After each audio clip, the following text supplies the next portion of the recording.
Yes, home is wonderful for most things, but when you want to relax in cool comfort and enjoy the world's finest entertainment, your best bet is this delightfully air-conditioned theater, where Hollywood's biggest stars and greatest hits will thrill and amuse you.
Breakfast!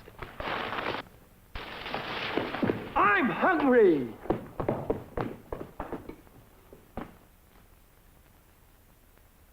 Take it from Carinkles. That's me. The best breakfast under the big top is post-sugar rice Carinkles. So crinkly, so delicious, so different. Each grain of rice in sugar rice Carinkles is carinkled with honey and sugar. It's so good, I crinkle every time I eat it. Yep, no matter what other rice cereal you've ever tried, you'll love post-sugar rice Carinkles best of all. Honey and sugar make it different and wonderful. A circus of fun to eat. So you crinkle on down to the store for post-sugar rice Carinkles, the greatest cereal treat on earth. If you're a mother of growing children, if you're a mother of growing children, give them Grape Nuts, the concentrated cereal for more protein, more energy. Now, you know if children don't get enough protein and energy foods, they can't grow properly. They won't feel well. They won't even go out to play. Imagine. But when Grape Nuts enters the picture, its body-building proteins help them grow. Its energy-giving carbohydrates make them and you feel like this. Because concentrated Grape Nuts gives more protein and more energy per spoonful than any other cereal, new or old, cooked or cold. Grape Nuts taste wonderful, too. They're so wonderfully crunchy to chew. Such good exercise for teeth and gums. So everybody, you too, Mother, eat Grape Nuts. Alone or add to other cereals. Boosts the protein.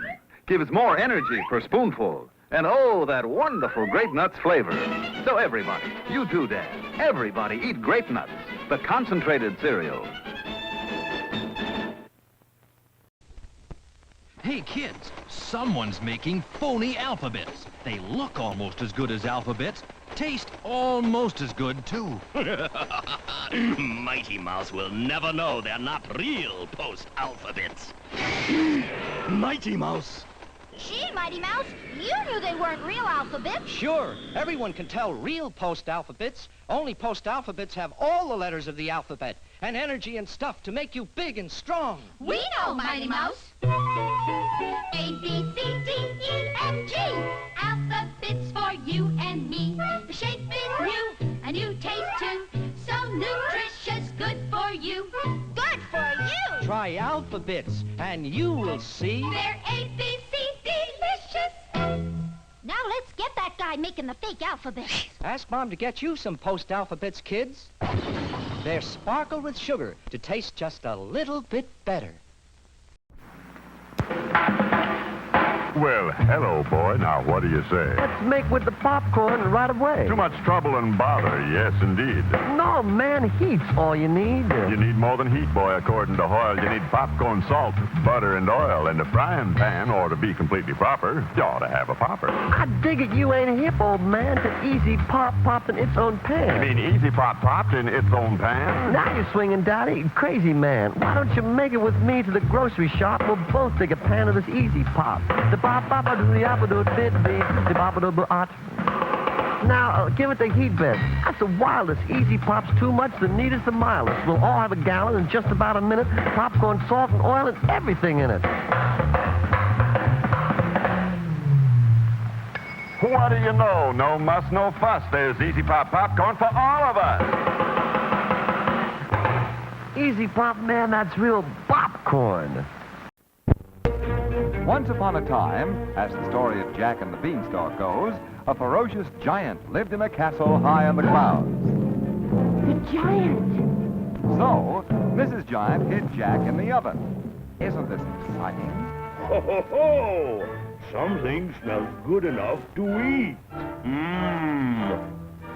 Oh, but you don't want to eat that boy. Cook the boy, woman. Right now. The protein-rich H.O. cooks in just 3 minutes. 3 minutes? Do your flavor good. We were pan-toasted for finer flavor before we were packed. And notice how we're all precision cut to cook up extra smooth and creamy. And for extra quick energy and that real H.O. power, well, you know what happened. Each of the H.O.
authority permitted to enter here? The spies! Look! Unbelievers! Death to the spies!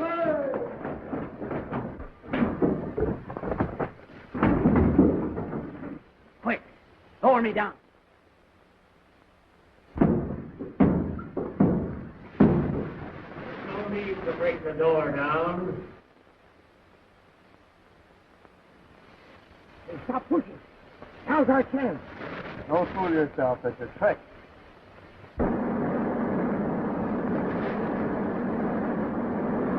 The floor is moving! The dump chute! They're getting it! Get out, quick!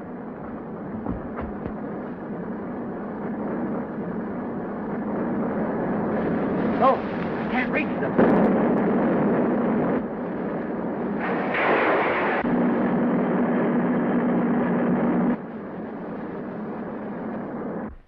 The devil's traitor has swallowed them.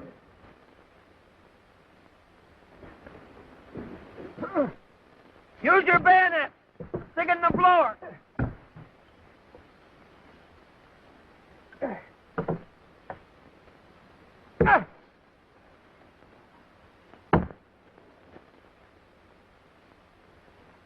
Hang on, boys!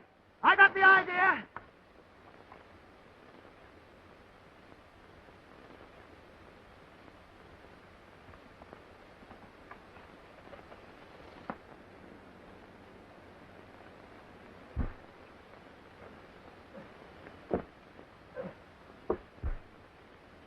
That's fancy! Rats! What do you think I am, a rubber band? Come on, Frenchie, climb up on me. Well, what about you? Do as I tell you.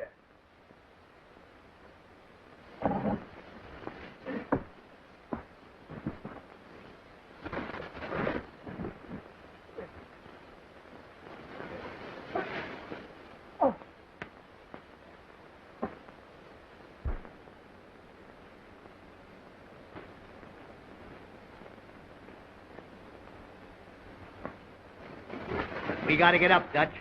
We need more length to get Wayne out. Soldier, spy!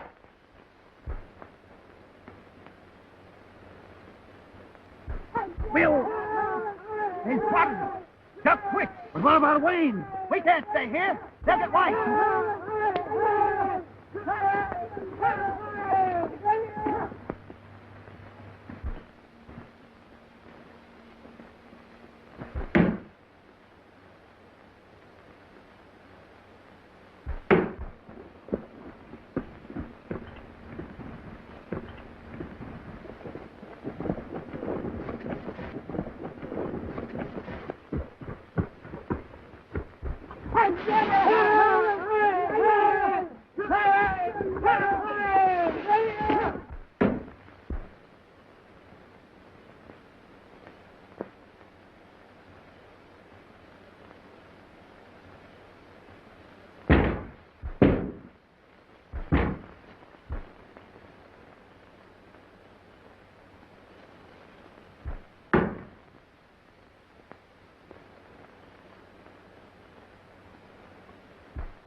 Those men were legionnaires, Elfador.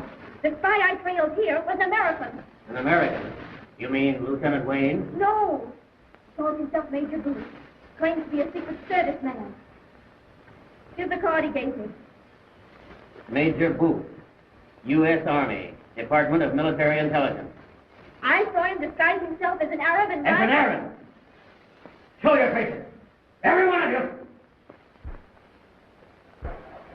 One man is missing. He has escaped. These soldiers were trying to get into the cave. Fools! And you brought them here? When you set foot in the Devil's Crater, you signed your own death warrant.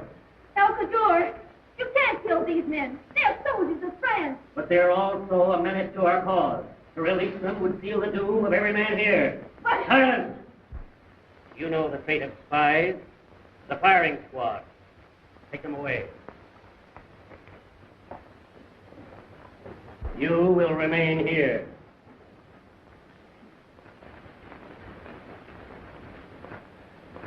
Train. You If you want to save those men, you've got to help me. help my brother's murderer? Oh, I didn't kill Armand, but this is no time to talk about that. Those 3 men are going to their death. You're not trying to help them. You're just trying to save yourself. Oh, you must believe me. Those men are my pals. I can't let them die.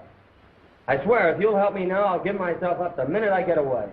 But what can we do against all those Arabs? Well, I'll tell you.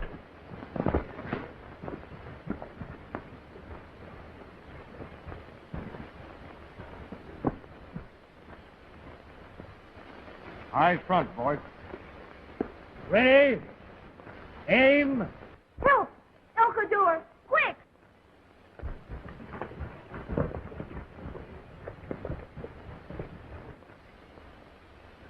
Well, I wish they'd make up their mind.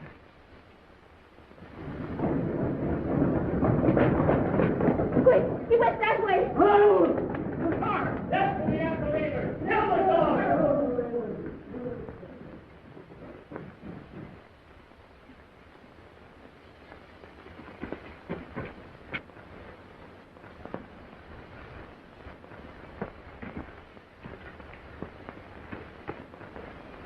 One for all, and all for one.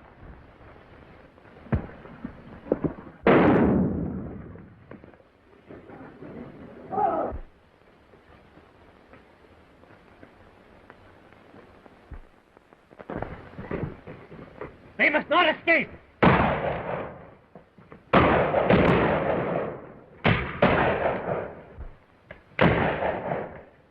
Enter the horses so they can't follow us.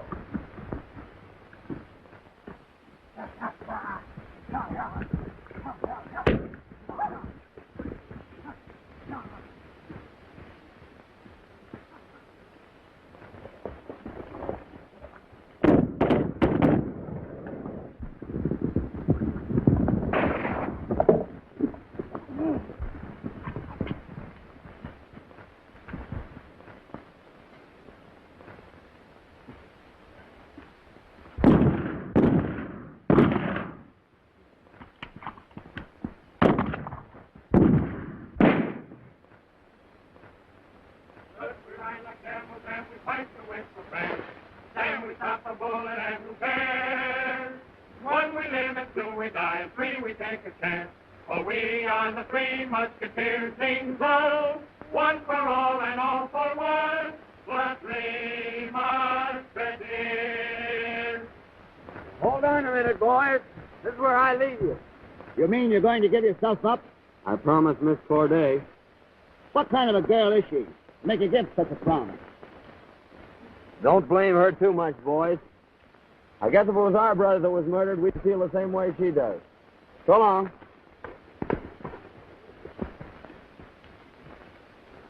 Come on, Frenchie.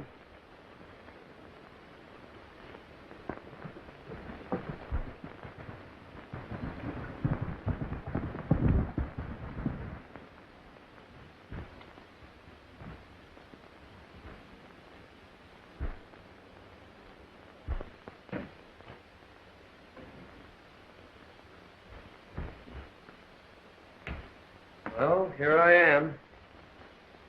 Who are you going to turn me over to, the Foreign Legion or your friend El Shaitan? El Shaitan? I don't understand. I mean the man you call Al Kaddour. Well, you don't know what you're saying. El Kaddour is not El Shaitan. Then how do you explain his actions at the Devil's Crater?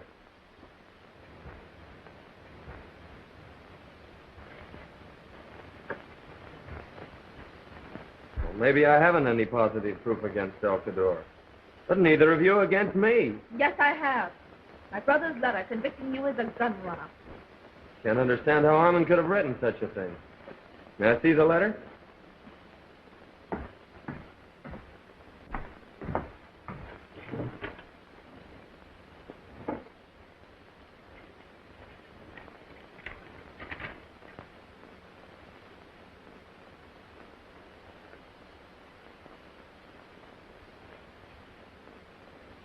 Why, that's just what Major Booth did when he read the letter.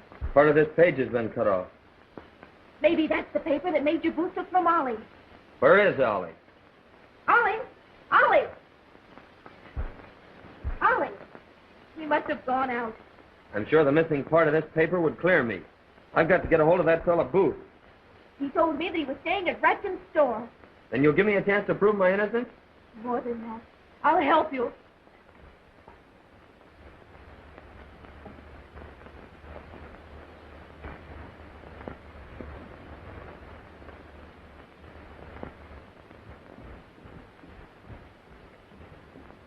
Mr. Ratkin, I'm looking for Major Booth. Which are his quarters? Number 3 next door, Miss Corday. But I don't believe you'll find him in. Thank you.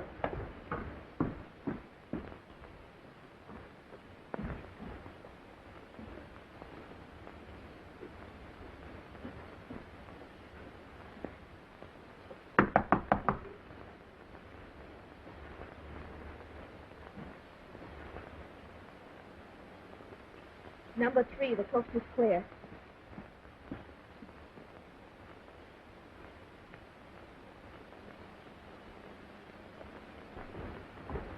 Oh, Major Booth. Miss Corday was just here inquiring for you. Oh, thank you, Mr. Ratkin.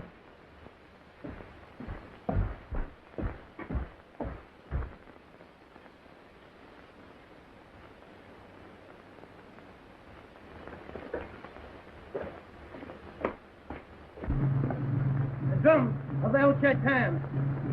Yes, the Devil Circle is meeting.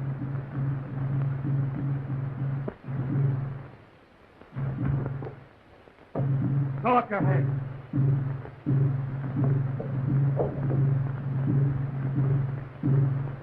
What are you after? I saw a thieving Arab pick the lock on your door. I followed him in. He got away through the window. Did he steal anything? Nothing but a piece of paper. Looks like part of a letter.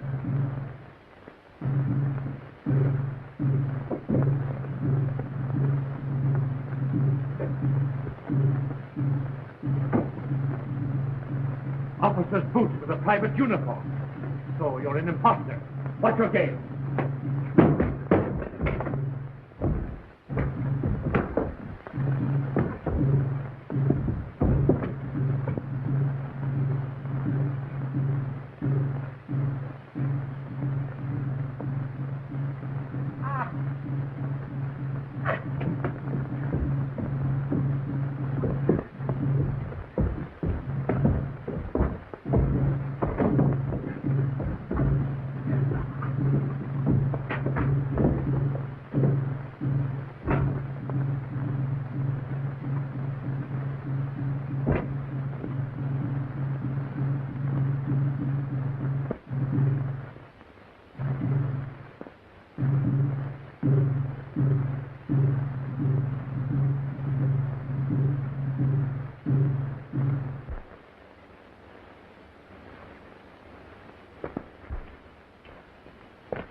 Why, this clears you and convicts El Shaitan. We must take this to Colonel Duval at the Legion headquarters.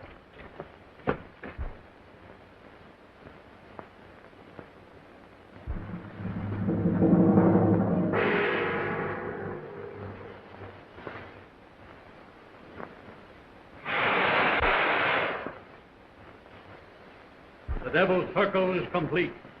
El Shaitan is here.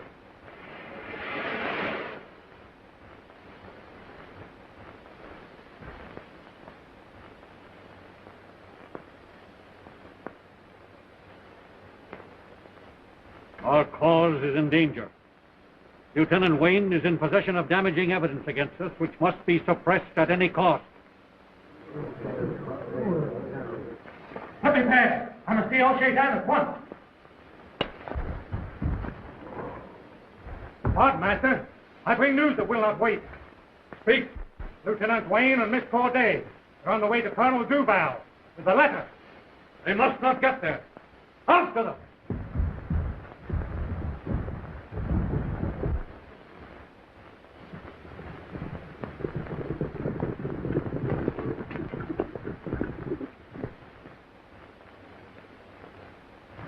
There he is! Capture him! It's me they're after. Keep going. They won't harm you. Some of you capture the girl. He may have the letter.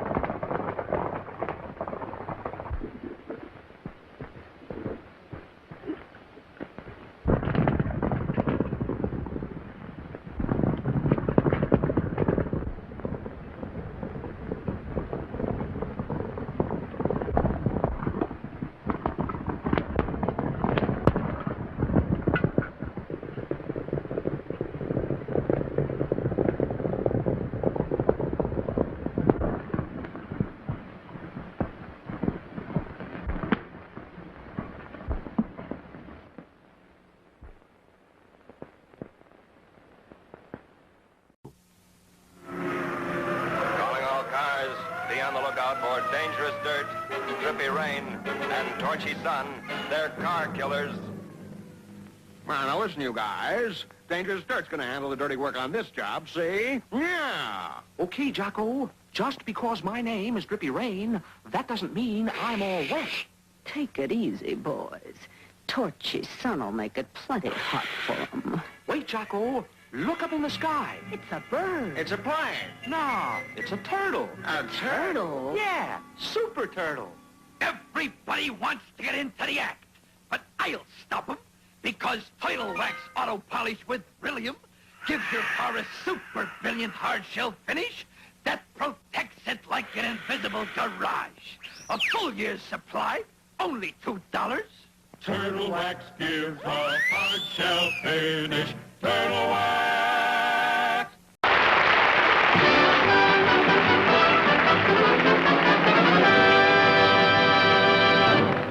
Halo, everybody, halo. Halo Shampoo presents the inside story of the Lonesome Mermaid. What can I do about my hair?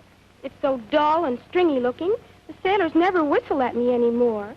And for a mermaid, that's serious. Look, Toots, here's the answer to your problem. Use Halo shampoo. Soaping dulls hair. Halo glorifies it. Halo means natural beauty. The first time that you use it, you need no special rinsing after you use it. So Halo, everybody, Halo. Halo shampoo, Halo. Halo, everybody, Halo. Halo is the shampoo that glorifies your hair. So Halo shampoo, Halo. Remember, Halo leaves hair fragrant, dandruff-free, and wonderfully easy to manage. Because Halo's not a soap or an oily cream. So Halo, everybody, Halo. Halo shampoo, Halo. Hi, I'm Margaret Lindsay. If you'd sort of like someone to whistle at you, let Halo shampoo help you out. Because Halo leaves your hair soft and fragrant, shining with colorful highlights. Glorify your hair with Halo, America's favorite shampoo.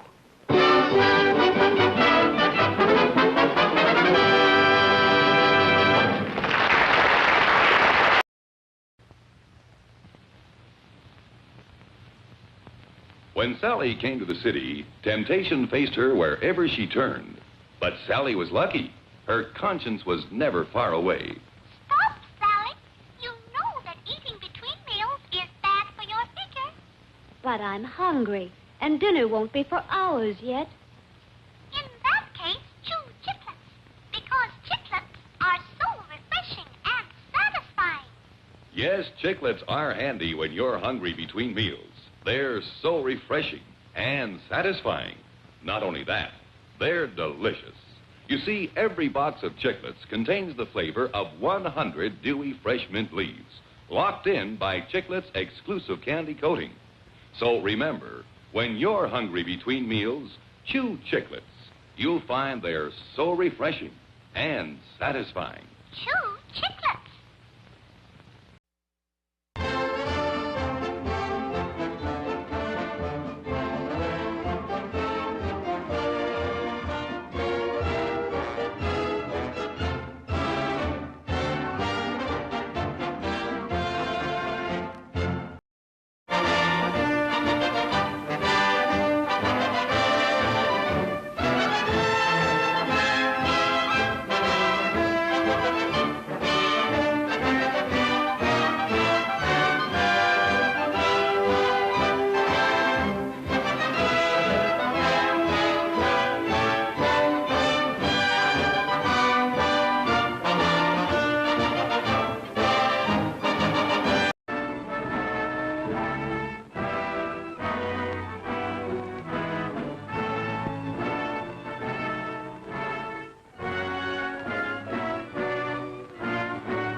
His death was very sudden, Mrs. Krug. Yes, sir. He was alive last night when I brought him his supper. This morning, Hans found his body. Your son? Yes, sir.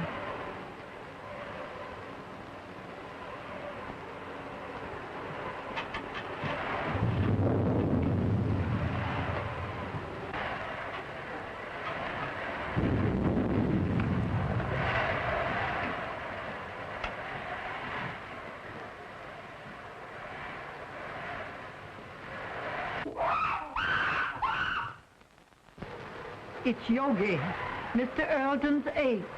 But I thought he had disposed of him. No, sir. Do you mean to say that that animal is in this house? Yes, sir. Mr. Robert had Hans lock him in his cage in the cellar.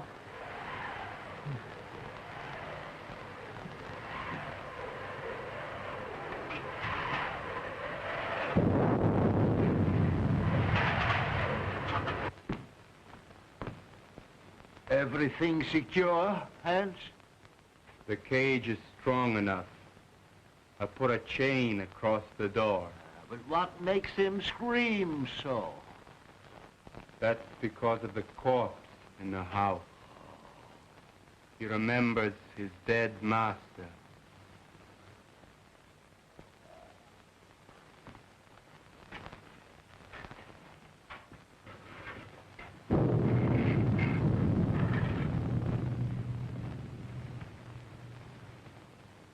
You have my deepest sympathy, Robert. Thanks, Mr. Wilkes. It seems unbelievable that it could have happened so quickly. Why, only last week when he was in the city. He seemed perfectly well. My brother always enjoyed good health, Mr. Wilkes. I was the sickly one, and now a paralytic. But could medical science do nothing for you? No, nothing can ever bring power to these lifeless limbs. Don't be alarmed, Mr. Wilkes. He is securely locked in his cage. Would you care to see him? Why, yes, if it is not too much trouble. Hans, take Mr. Wilkes down to see Yogi. Yes, sir.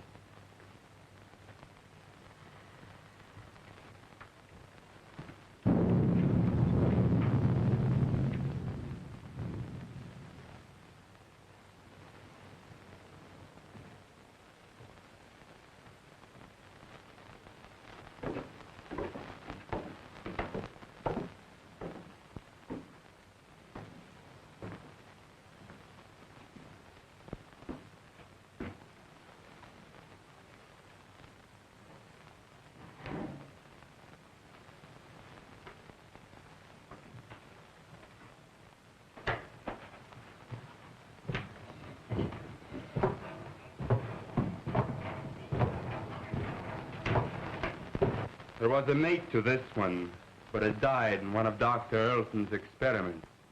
What was the nature of that experiment? I don't know. But he was the doctor's favorite. Yogi had the run of the house. He knew every nook and corner. But was there no danger? Miss Ruth was afraid of him. But that's because he was always jealous of her. So that is why she went away.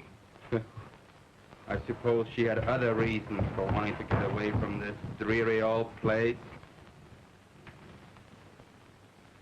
And she's coming back here tonight. If she does, he'll know. They'll never forget their hatred.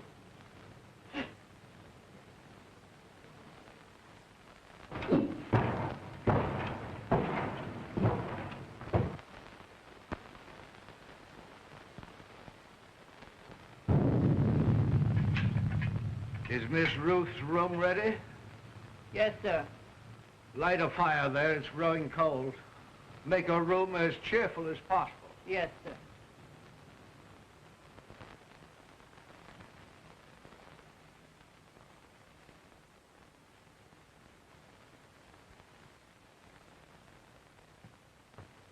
Oh, excuse me, sir.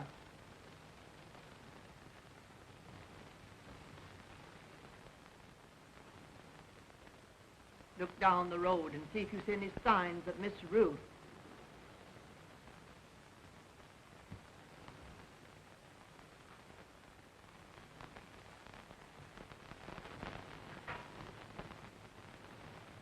Hans has just told me of that animal's hatred for Ruth. They should not be in the same house together. She's perfectly safe. He can't possibly escape. Why, with his tremendous strength, anything is possible. Did you not consider that, Robert, when you asked me to read the will in this house? I was selfish, perhaps. I was thinking of my own condition. But I think she would have come to see her father anyway.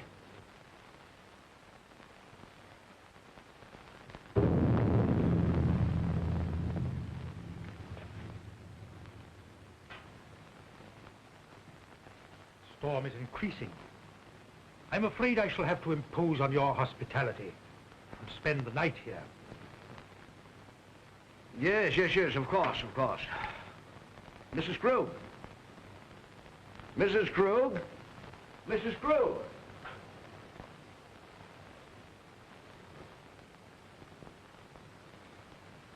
Prepare a room for Mr. Wilkes. The guest room is ready, sir. No. I think Mr. Wilkes would be more comfortable in the other wing of the house, away from our family sorrow. Oh, anywhere will do, Mrs. Krug.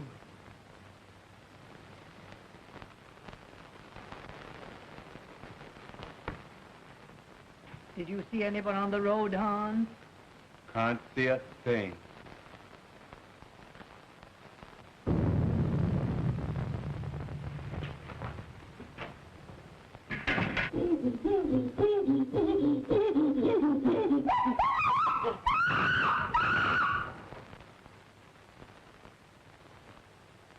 There's someone coming now. How do you know? He always acts like that when there's somebody arriving that he knows. Could it be Ruth? I wonder.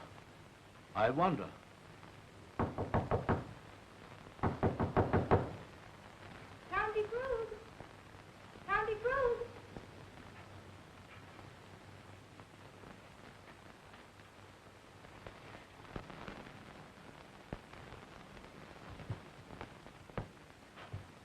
Uncle Robert! Oh, Uncle Robert! Uncle Robert! Oh, if I were not so helpless. If my shrunken body could lift you up and comfort you.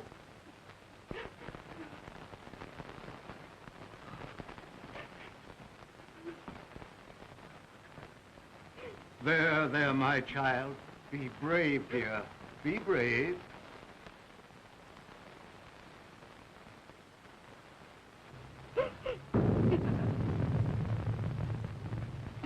If I could only have been here and talked with him. Just seen him once again. Let me take his place in your heart, now that you're more than ever alone. Oh, I loved him so much. I should never have gone away.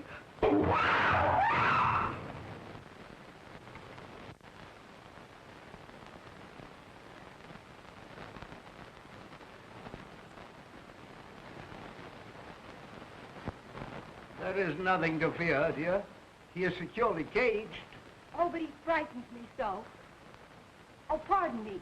Uncle Robert, my fiancé, Dr. Clayton. Happy to know you, sir. You have my deepest sympathy, monsieur. Thank you, Mr. Wilkes. Oh, Ted, my father's attorney, Mr. Wilkes, Dr. Clayton. Glad to know you. Happy to meet you, sir. What's that? That's Yogi. What's the matter with that man? He must be in misery. His master is dead.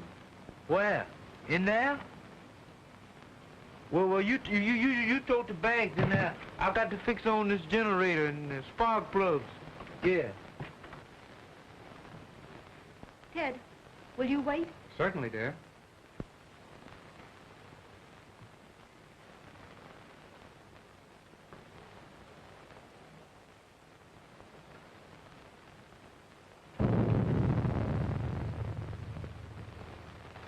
Make yourself comfortable, Doctor. There is little I can say in welcome at a time like this. I understand, sir, and I extend you my deepest sympathy. Thank you. You knew my brother. You were acquainted with his work? Yes. I suppose that was an ape's cry that startled Ruth. But there is no cause for alarm. I have him secured beyond possible means of escape. Mr. Wilkes inspected him.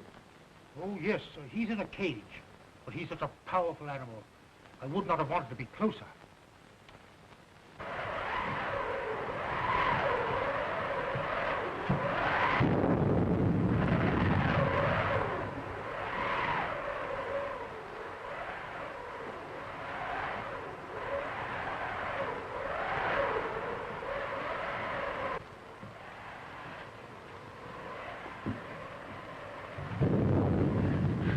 Oh, Dante, I'm afraid.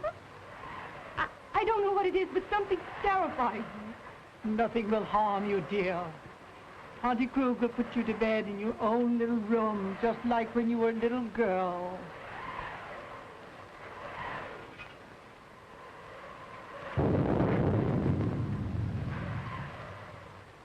Oh, I can't seem to realize. It was all so sudden. Yes, very sudden.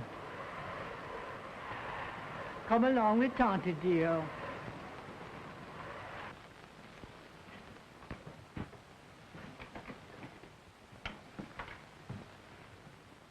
Hello, Hans. Hello, Miss Ruth. Glad to see you. The luggage, where shall I put it? Put it in our old room.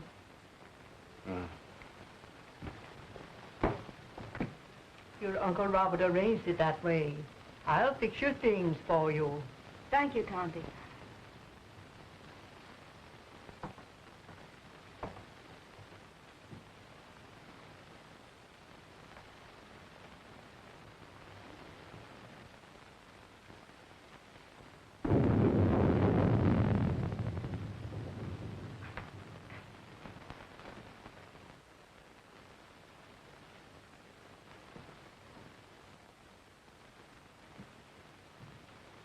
I'm going to tell them.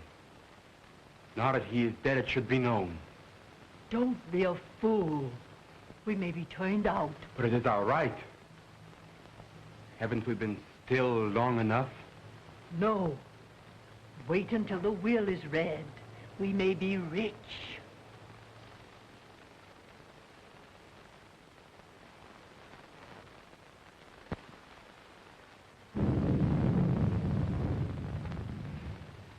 Ted, don't go into the village tonight. Stay here. But the reading of your father's will should be a family matter. I'd better go to the inn. Please stay. I want you here tonight. Dear, you're nervous. Please. All right, I'll stay. I'll get my things. They're in the car. Are you leaving, Doctor?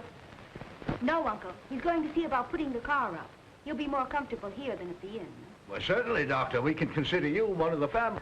Well, thank you very much.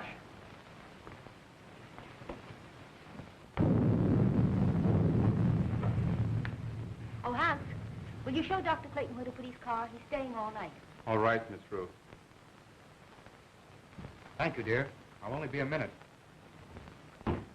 Tante, will you prepare the guest room?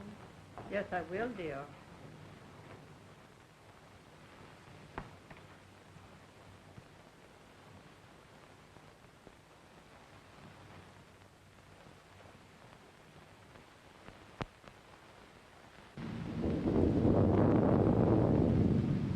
Exodus!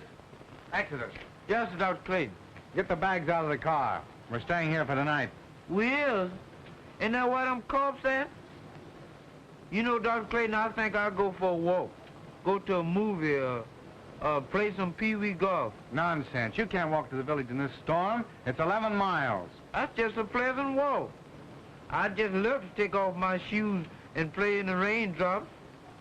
I'd skip part of the way, too.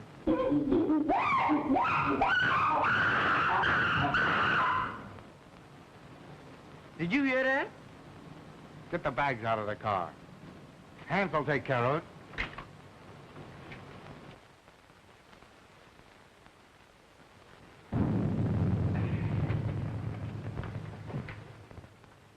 Ted, did Hans take care of the car? Yes, he's showing Exodus where he can sleep. Shall I proceed with the reading of the will, Miss Ruth? Yes. Oh, I'm sorry. I didn't realize the... Oh, that's perfectly all right, Doctor. You may remain. Thank you, but I prefer to go to my room. Will you show Dr. Clayton to his room, Tonty? The doctor will be more comfortable in the other wing with Mr. Wilt. But Miss Ruth said Dr. Clayton was to occupy the guest room. Well, of course, Ruth, I was thinking only of the doctor's comfort. Come, Doctor. I'll come back when you're through.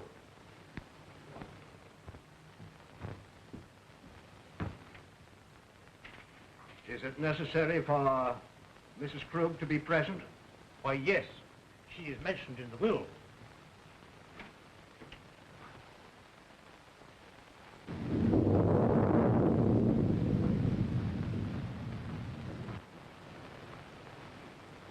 Come with me and I'll show you where you can sleep. Where's the dead man at? On the second floor. Well, I'll sleep in the cellar then. That's where Yogi is. You mean that man at her household? Well, you give me an umbrella and I'll go up on the roof. Come on.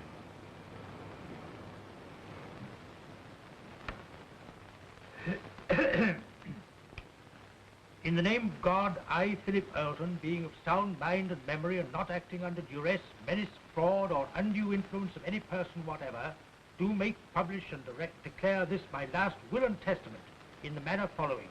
That is to say that I bequeath all monies to my credit at the Hudson National Bank in the amount of $50,000, together with all personal property in the safe deposit boxes of the Hudson National Bank, which consist of house and lot and furnishings, and personal effects pertaining to house and grounds, to my only daughter, Ruth Elton, and sole heir. In the event that my sole heir, Ruth, should meet with death in the meantime, then the above I bequeath to my only brother, Robert Elton. In loving memory, I hereby provide that he be sheltered and suitably provided for in our family home until his death. This home to be maintained until such time.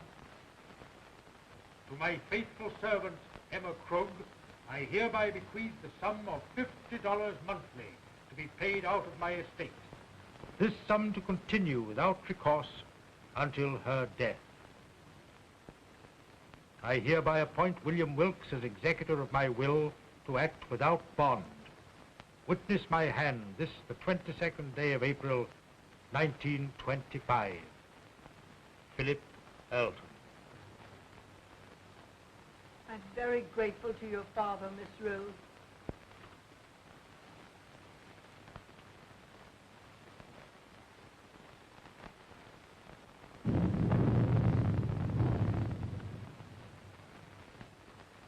Philip was always thoughtful and just. I'm very happy. My wishes are realized in spending my remaining years here in peace and quiet. Have they finished? Yes, sir. Thank you.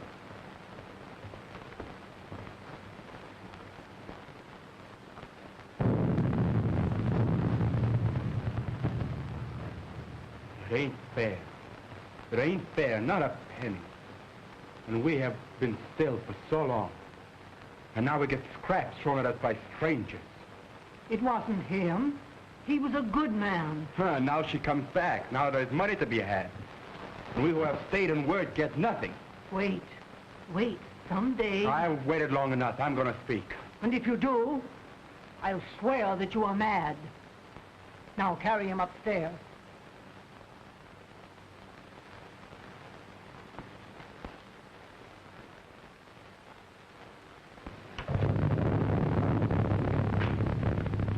Are you ready to go upstairs now? Yes. It's been a trying day. I think I had better retire. You also, Ruth. I'm coming with you, Uncle.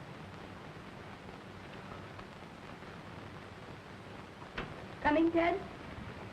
No, if you don't mind, I think I'll stay here and chat with Mr. Wilkes. All right. Good night, Mr. Wilkes. Good night, Miss Ruth.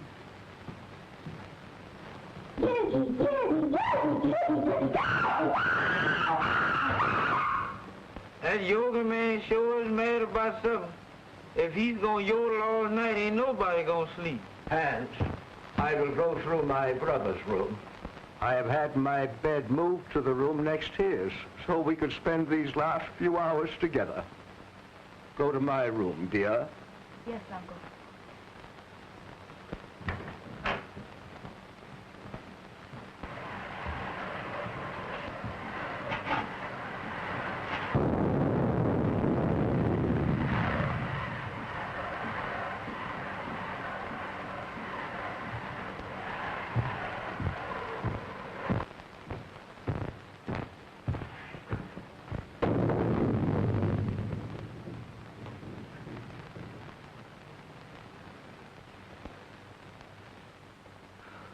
If I only had a daughter now, to be always near me.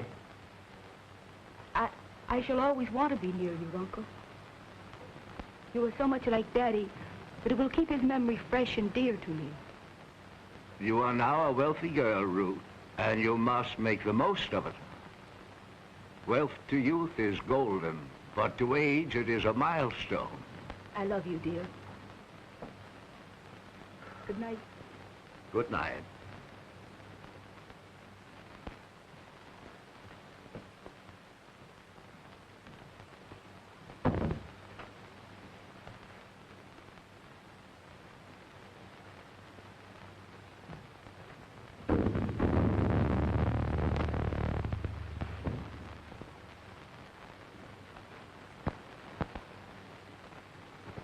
Hypocrite.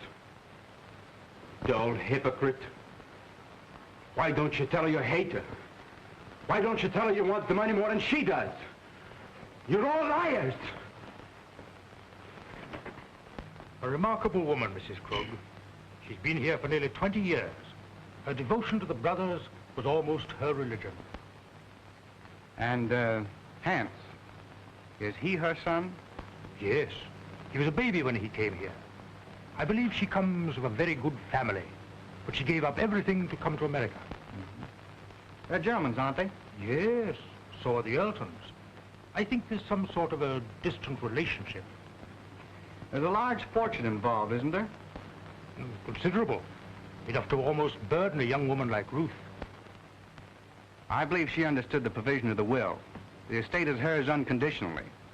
Her father intimated as much. Well, fortunately, there are no other direct heirs. You know, wills are always open to contest, Doctor. Yes. And a large fortune is always a temptation, Mr. Wilkes. Yes, Doctor. Well, shall we retire? Well, if you don't mind, I think I'll stay here and smoke a cigar. Good night. Good night, Doctor.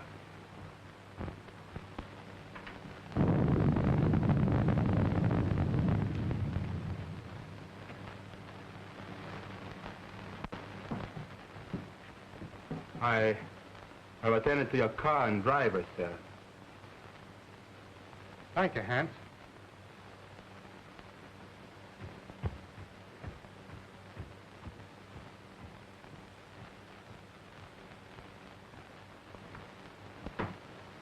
Good night, dear. Oh, Miss Ruth wishes to speak to you before you retire. Thank you. Good night, Dr. Clayton. Good night, Mrs. Krug.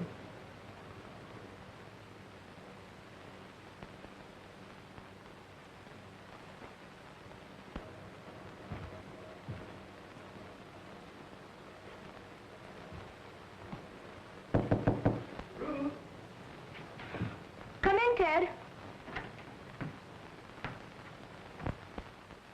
Mrs. Krug said you wanted to see me. What is it? Listen, Ted. I have a premonition that something's going to happen. Something horrible. No, it's your nerves. What you need is some rest. Oh, I know it seems foolish, but it's all about me, oppressing me. The house wasn't like this when Daddy was alive.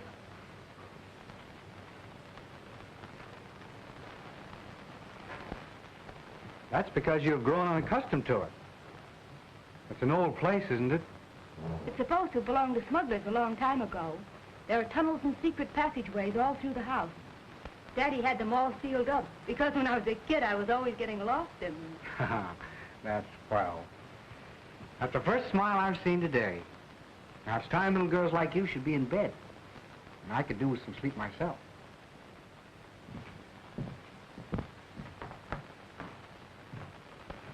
You're going to have to take something for your nerves, young lady. All right, Doctor. Should I take an apple a day? Apples are strictly forbidden in your diet. Good night, dear. Good night, sweet.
Lock and bolt every door and window. Nobody's gonna steal their money. It's not here. I wasn't thinking of their money.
Ruth, open the door!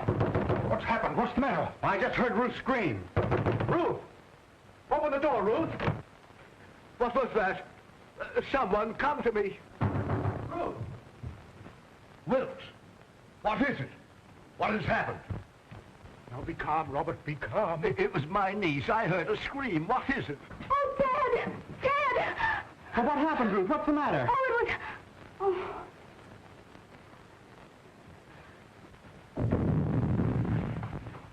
What is it? What's wrong? Oh, Dad, take me away. Take me away. Yes, dear. Now calm yourself and tell me just exactly what happened. Oh, it was the ape Yogi. When I awakened, his arm was above me and he was clutching at my throat. Oh, it was horrible. Horrible. Yes, dear. Mrs. Krug. Oh, Dante. There, dear.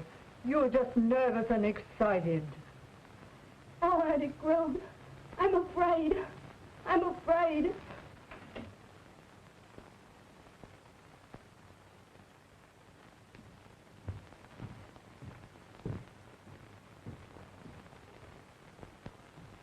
She is terrorized. She said that awful brute was in her room. No, he couldn't possibly escape. Rouse Hand, send him to the cage and tell him to bring Ruth here to me. Yes.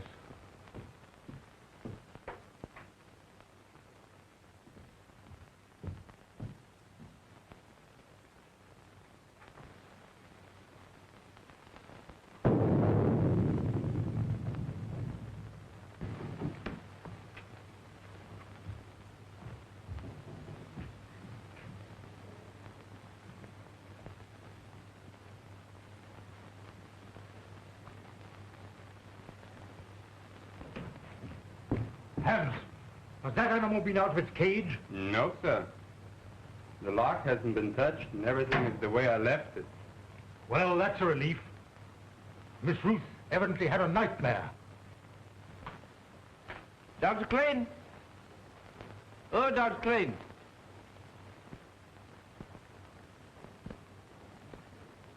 I bet he's down there giving that yoga man a pill.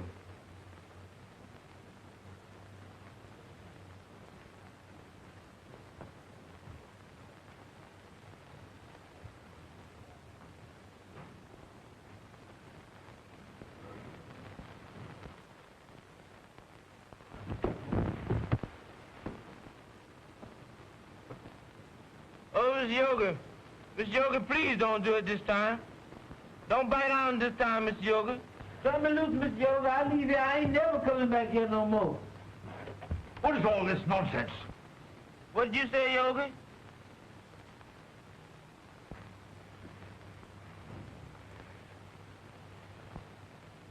Well, doggone, I thought that was Miss Yoga had over me.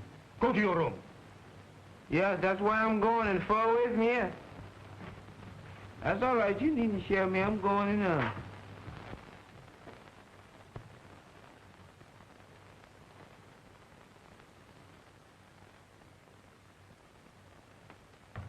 He is securely fastened in his cage. I have just come from there.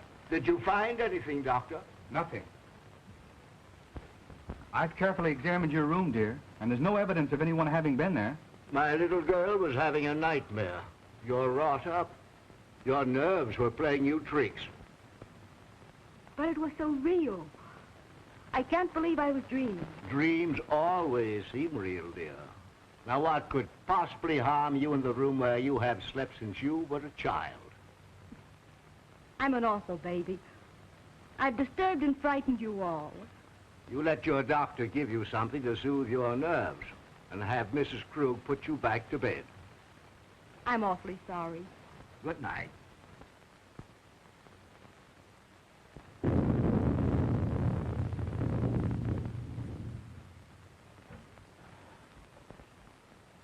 Well, I must confess, Robert, it gave me an awful jolt. Ruth was always emotional, even as a child. Oh, Ted, I can't. The impression was too vivid. I can't sleep in that room. Then perhaps I'd better take you to the inn. There, dear. Tante Krug will stay with you just like she used to do when you were a little girl. Will you, Tante? Of course I will. Don't worry, dear. I'll be all right with Auntie Krug. You've had a very severe shock. I'll get something that will help you sleep.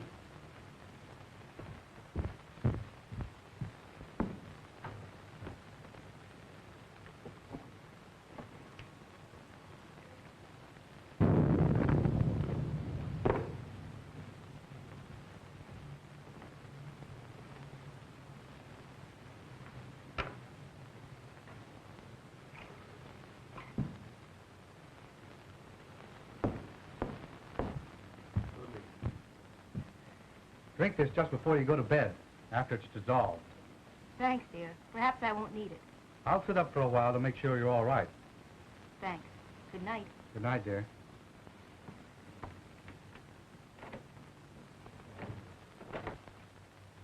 Now compose yourself, Robert, and try to get some sleep.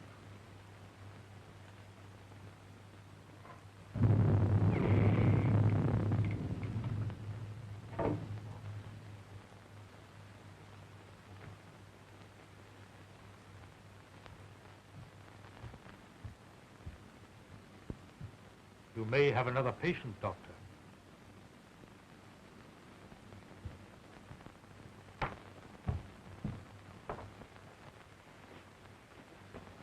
You go to bed, Tonty. I'm going to sit up a while. You should have rest, Ruth. Oh, I couldn't go to sleep right now. I'm going to read a while.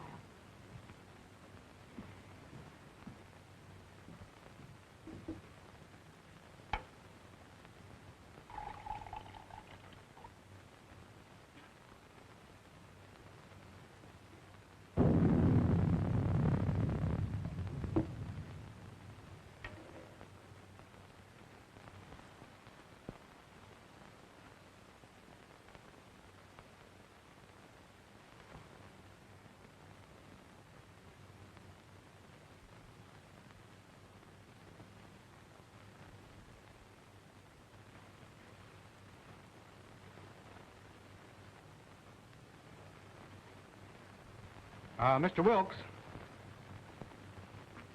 just where were you when Ruth screamed? Why, I was here, smoking my cigar.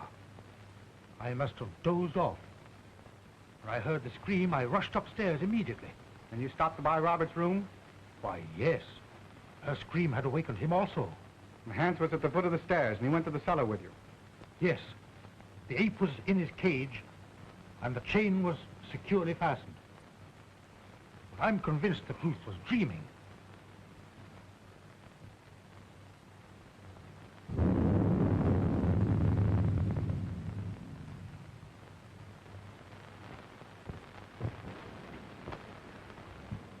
Ruth tells me this is quite an old house. Yes, it is. It has a lot of secret passageways in it. You know anything about them? No, but Hans might know. Hans. I'd like to talk to him. Well, his room is next to the kitchen. I'll go and get him.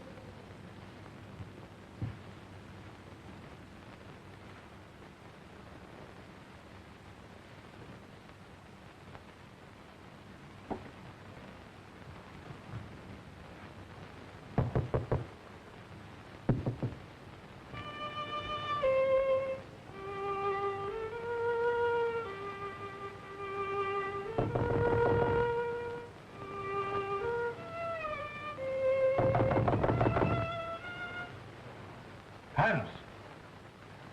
Hans!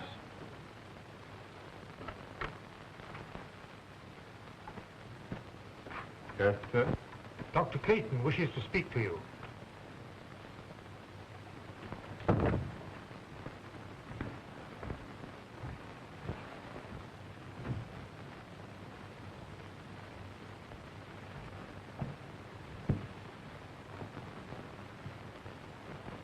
You wanted to talk to me?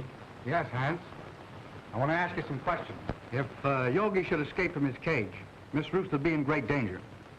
Well, you can't get out, sir. I locked the cage myself. Mm-hmm. Are there any tunnels near his cage that he might crawl through? Well, they've all been locked long ago. Has Yogi ever escaped from his cage? Well, sometimes when I used to lock him up for the night, he'd suddenly appear in the doctor's or Mr. Roberts' room. They'd only laugh and say you could pick the lock. That's why I put the chain on the door.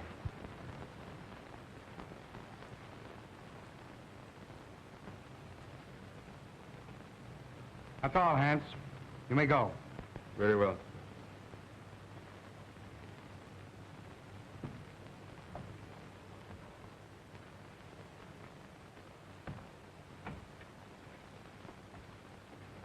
Are you sure that Yogi was locked in his cage? I'm positive. He'd have to be released by human hands. Yet Ruth is not the type of hysterical woman that's given to nightmares.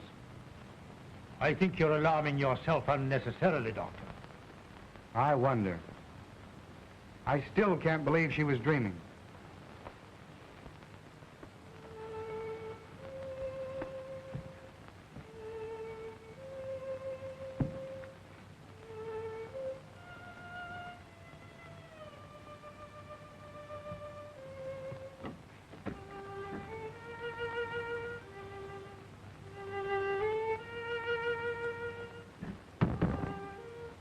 Strange boy, Hans.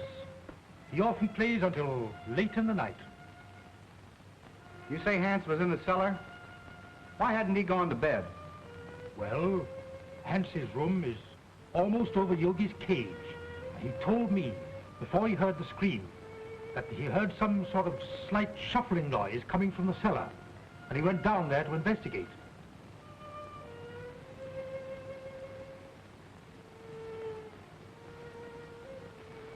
How long has Uncle Robert been an invalid? Robert? Why, surely, Doctor, you can't suspect Robert. Why, Robert hasn't walked in over a year. Nevertheless, I'm worried. I'd like to talk to Robert. Would you care to come along? Why, certainly.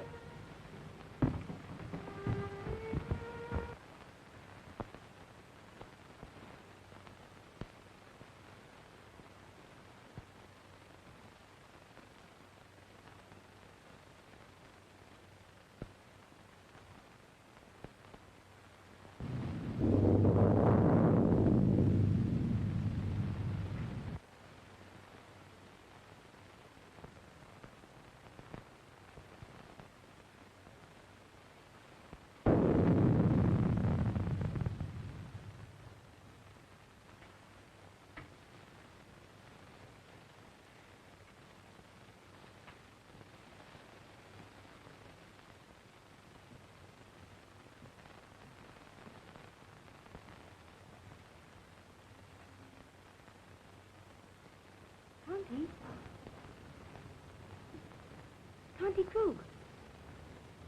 Tonty! Oh.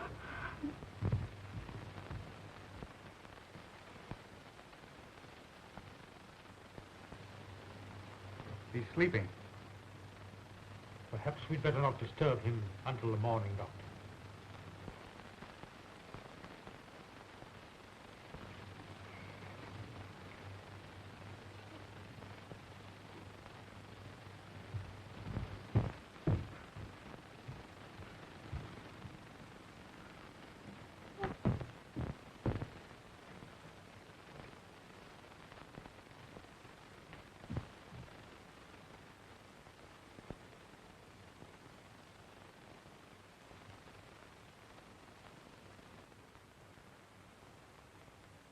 She's been strangled to death.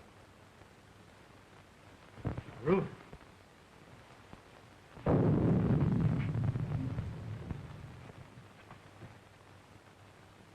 was a shock. She'll be all right in a minute. You were right, Doctor. There must be a secret entrance to this room. Someone has made a second desperate attempt on Ruth's life. Mrs. Krug was not the intended victim.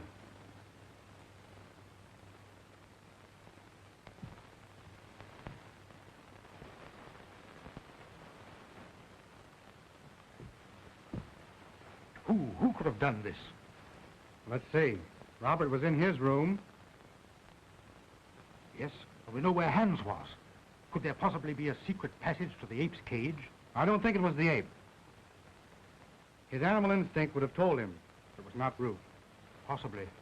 But what motive could anybody have for wanting to murder Ruth? Robert is the only one who would profit by it. Yes, and we know he was in his bed ourselves. Besides, he's a hopeless paralytic. Dad! Dad! You're all right now, dear. Tell me what happened. She had gone to bed. I had fallen asleep reading. When I came back to bed, she was lying there with those horrible marks on her throat.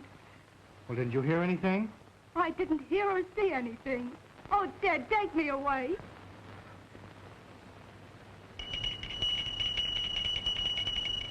It's Uncle Robert's bell. I'll go to him. Wait. Don't tell him. The shock would kill him. All right. I won't tell him a thing.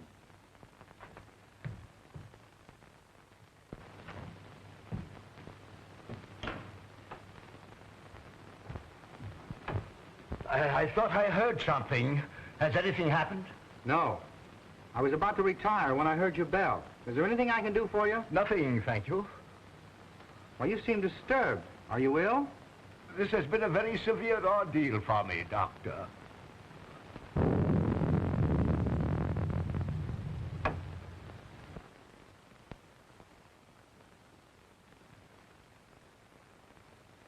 Ruth! Are you all right, Uncle Robert? Yes, dear. Come in. Something disturbed me, and I rang for Mrs. Krug. The doctor answered. Your uncle is exhausted. I'll get him a sedative. No, thank you. Come here, Ruth. I thought I heard something, and I was a bit worried about your safety. No, I'm all right, dear.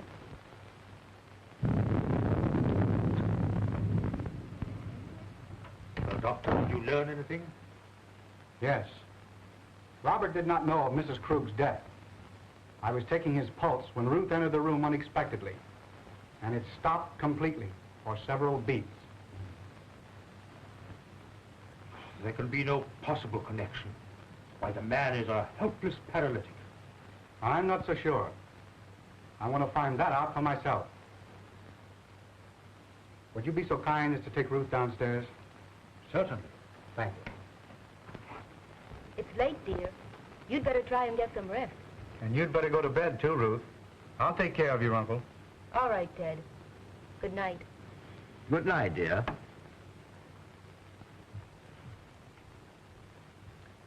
Ruth has told me of your case. I'm very interested. Medical science can't help me, Doctor. Nevertheless, if you would permit me, I should like to make an examination. Very well. See for yourself.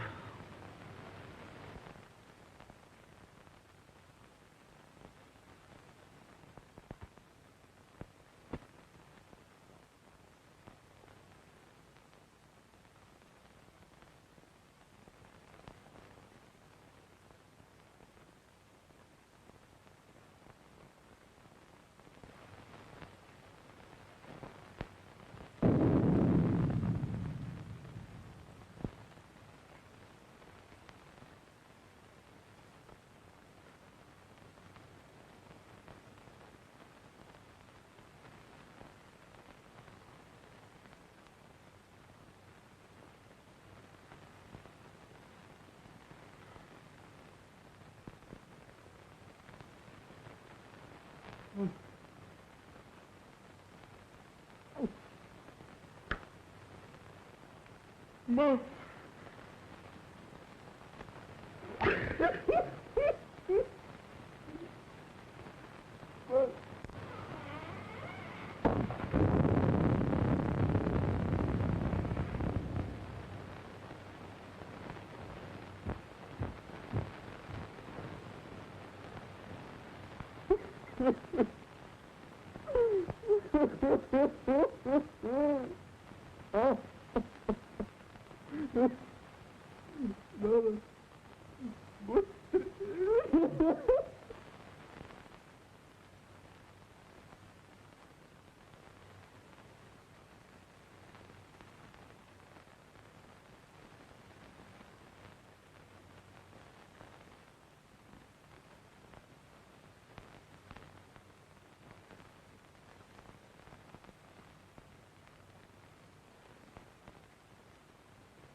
You fool.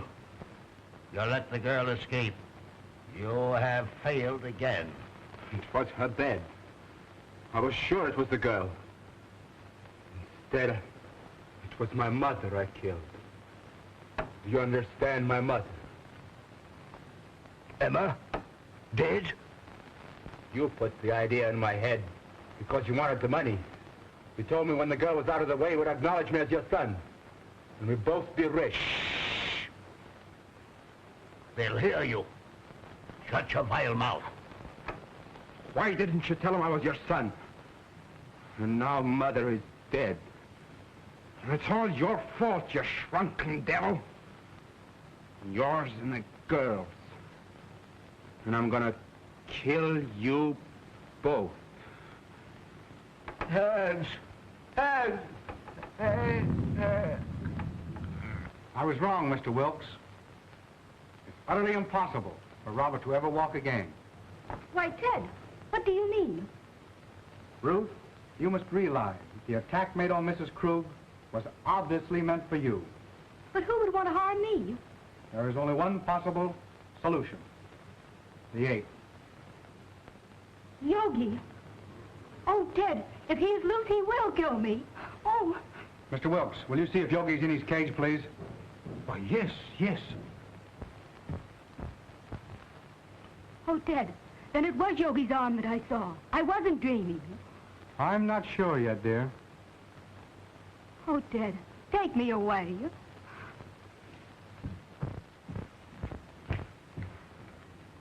Here.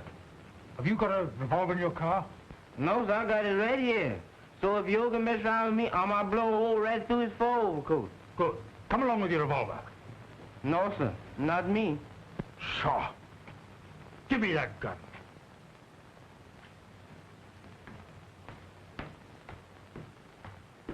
Well, there's gonna be another big one.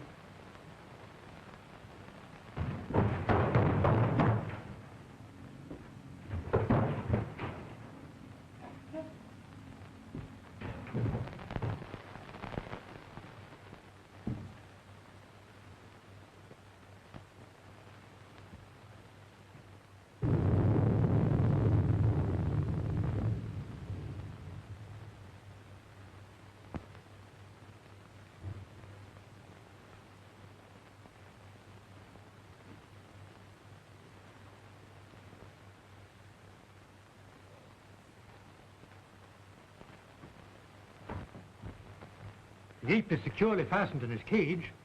And there's someone else in this house. Ted, what are we going to do? Well, the first thing I'm going to do is get you out of here immediately. Exodus? Yes. Bring the car around front as quickly as possible. It can't be too quick for me, boss. Don't you worry, dear. Dr. Clayton! Dr. Clayton! Dr. Clayton. What is it, Hans? Something terrible happened to Mr. Robert. Ted, go to him. I'm all right with Hans. Go. Come on, Wilkes.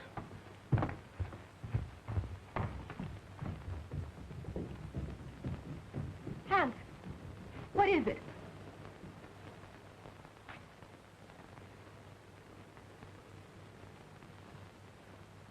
Hans. Hans! Is he dead, Doctor? No, he's still breathing. The same hand that murdered Mrs. Krug. But I think we got a chance this time. I think he'll be able to talk.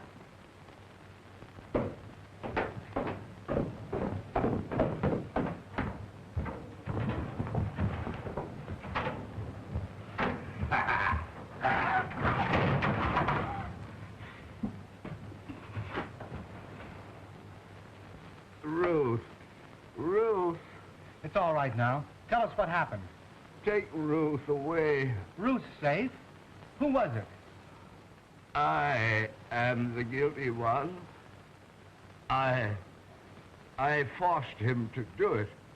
Him? Who do you mean? He is my son. Hans. Hans! Ruth!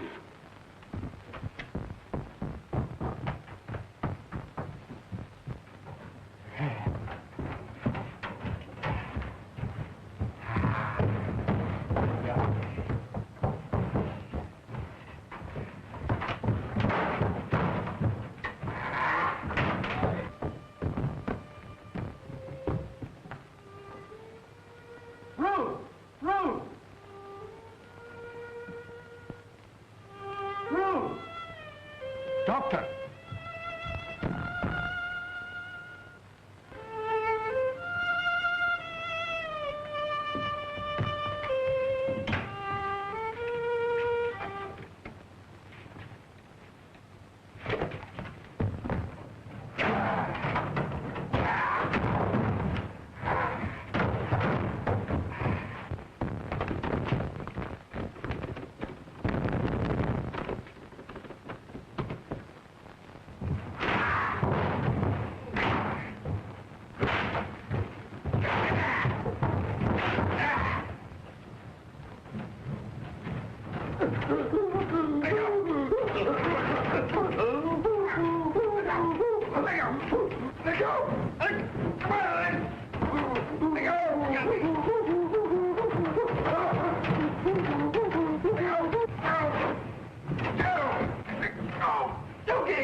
She's all right.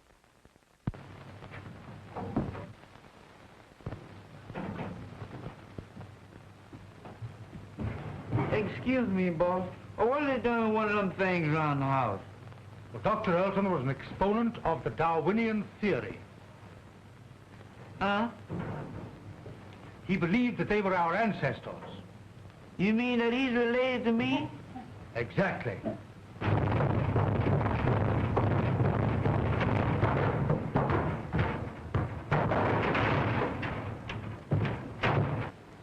Well, I don't know. I had a grandpappy that looked something like him, but he wasn't as active. That's what it is. What? And so why, Maestro, haven't you finished cleaning the pots and the pans, sir? Why ain't I? Why? Hilda, listen to me. Listen, Hilda, to me. Because it's such a mess, that's why it is. Look, we got the burned on sauerkraut there. And we got the scorched Wiener Schnitzel, all of it's a mess. God, you stupid dog. But then there's an easy way to clean up the pots and the pans. What? You just use this here SOS. Huh? SOS? Yeah! When you have pots and pans to do SOS. No need to get into a stew. SOS. These sturdy pads will help you start at cleaning burns and stains and grease the Wonder Bar. These fibers strong are what you need. They're filled with soap. They clean with speed. And if you find them tough to clean, you just ain't using the right stuff to clean. These magic pads are simply grand. SOS. Like finding that you got 3 hands. SOS. It makes your pots and pans shine like mad.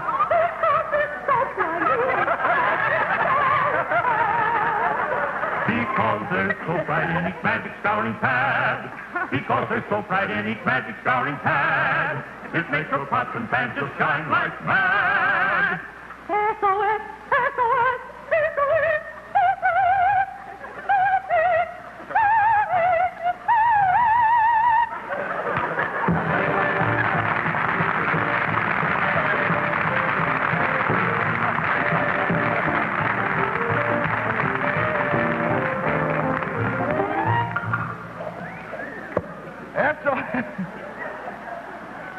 SOS Magic Scouring Pads. I would like to take a half a second to send my heartfelt thanks to the McCann Erickson Advertising Agency out in San Francisco who wrote that for us. We had nothing to do with it. It was all their idea.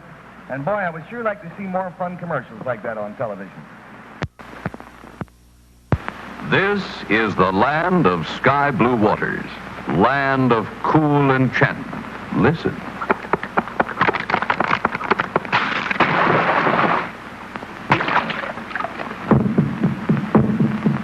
From the land of sky blue waters, from the land of pines, lofty balsams, comes a beer refreshing, hams a beer refreshing. Hams. Yes, from the land of sky blue waters to you comes Hams, the beer refreshing as the crisp, cool land it's brewed in. The beer that captures for you the wonderful refreshment of this enchanted Northland. Hams. Hams. Crisp, clean cut to the taste. Refreshing. Hints of lakes and sunset breezes, dance and sparkle in each glassful. Hams a beer refreshing, hams a beer refreshing, hams. Refreshingly yours from the land of sky blue waters. Ah, home sweet home, the little nest, where after work a man can rest or take a peaceful stroll outdoors, doing little simple chores. Weed the garden, cut the grass, paint the window, fix the glass, trim the shrubbery, grind the axe. But take it easy, dear. Relax. Oh, these little women have a way, but maybe I forgot to say, she always has my favorite brand, Carling's Black Label beer on hand. What a happy thought. Hey, Mabel, a great idea. Black Label, nothing too good for good company. Carling's Black Label beer, the quality brew at the popular price. Enjoy the best, take our advice. Get Carling's Black Label, Carling's Black Label beer. Mabel, Black Label, Carling's Black Label beer.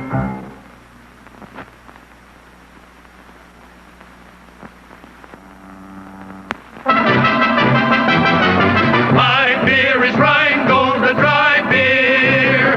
East side, west side, and up, down, and down. Rheingold extra dry beer is the beer of great renown.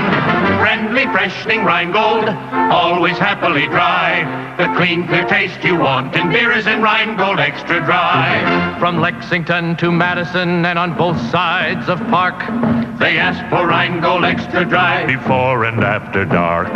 From Coney to Connecticut on Flatbush Avenue. From Jersey scenes way out to Queens, they sing as millions do. My beer is Rheingold, the dry beer. Friendly, freshening, and happily dry beer. Dry means clean, and it's clean.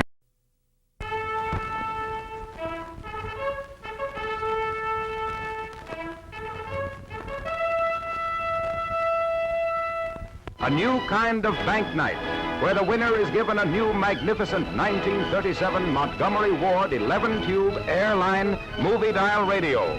See this beautiful instrument for yourself. It's now on display in the lobby of this theater. Notice the sensational movie dial, which shows the station tuned in big letters on the tuning screen, an exclusive Ward feature. The cathode ray eye that lets you see when your tuning adjustment is perfect. 3 wave bands which bring you worldwide reception.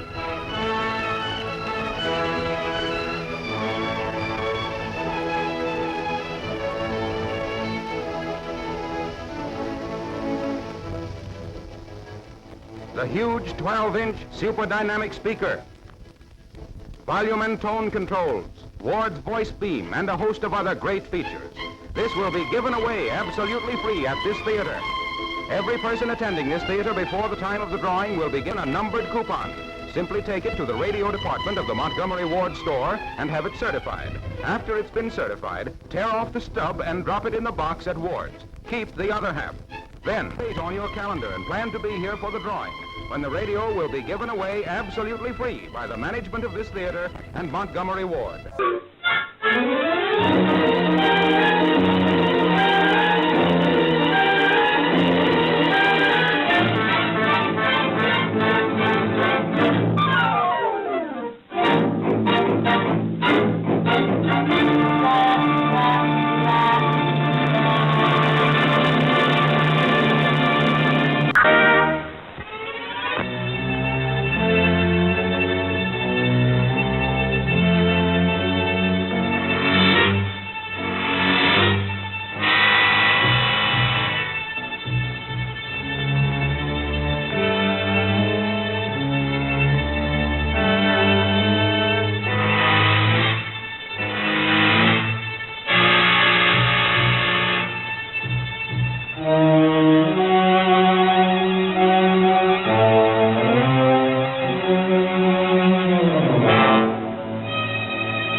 And now let's breeze over to Tunaville and get the latest word on what's going on from the mayor of Tunaville, Hugh Conover.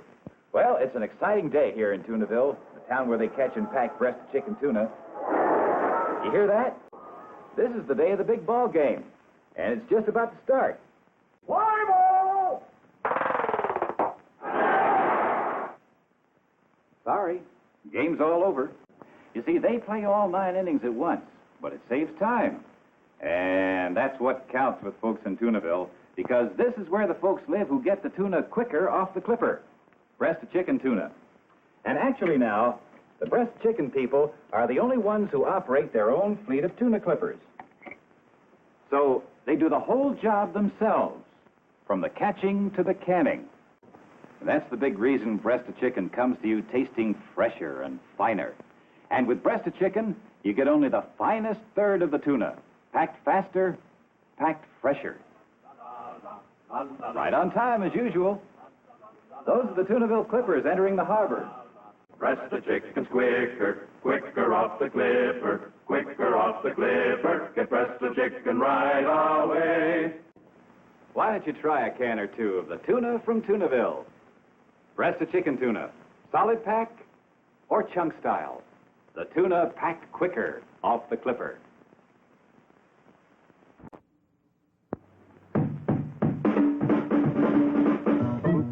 Yeah, bew, bew. We admire wieners, Oscar Mayer wieners. They are so plump and tender, too. It's Oscar Mayer for me and you. Wieners, Oscar Mayer wieners, the best you ever put in buns. 'Cause they're the juicy, all-meat ones.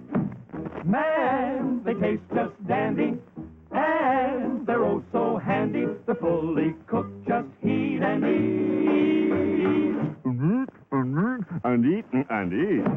Hey, if you've been wishing, say, for great nutrition, you get the protein you require. From wieners made by Oscar Mayer.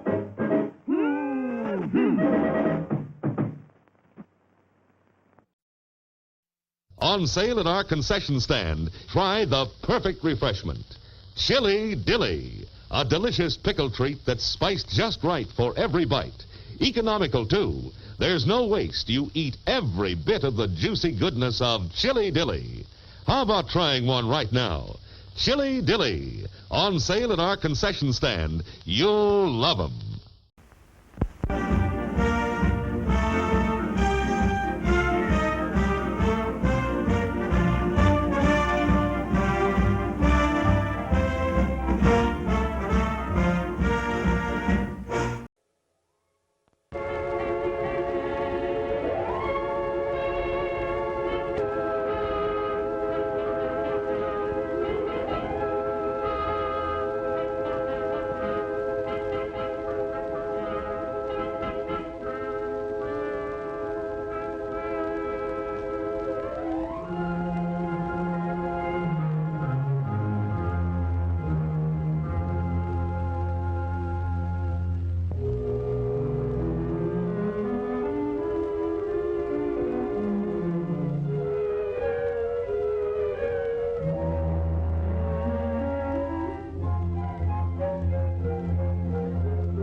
Erskine, you're fired. Why, Mr. Wood, what is wrong? You! It is your idea we come up to this forsaken hole over the weekend? If I die of pneumonia, it'll be your debt to society. Mr. Wood, I tried to be a competent secretary, but I have absolutely no control over the elements. How did I know it was going to rain? See, the paper says fair and warmer. That's last week's paper. You're still fired. How much further do we go? Won't be long now, Mr. Wood. Well, it better not be.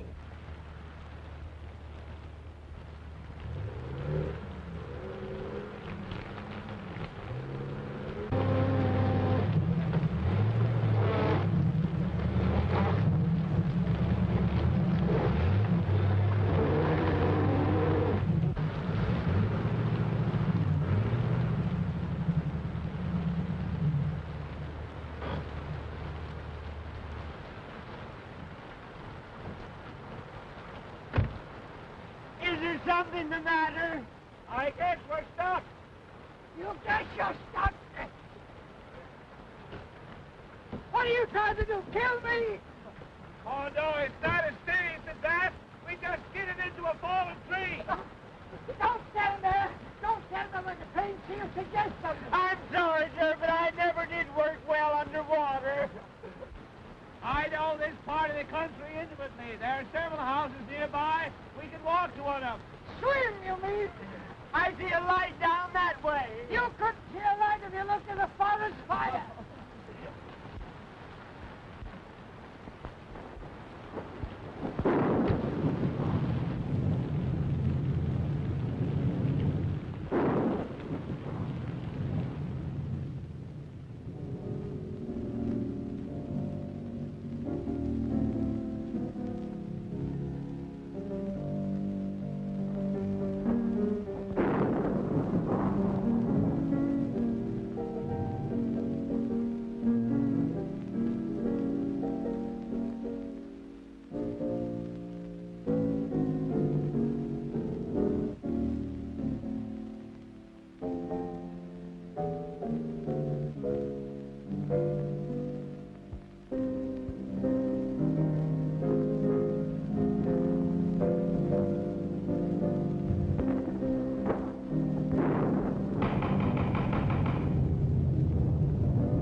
Mr. Ames.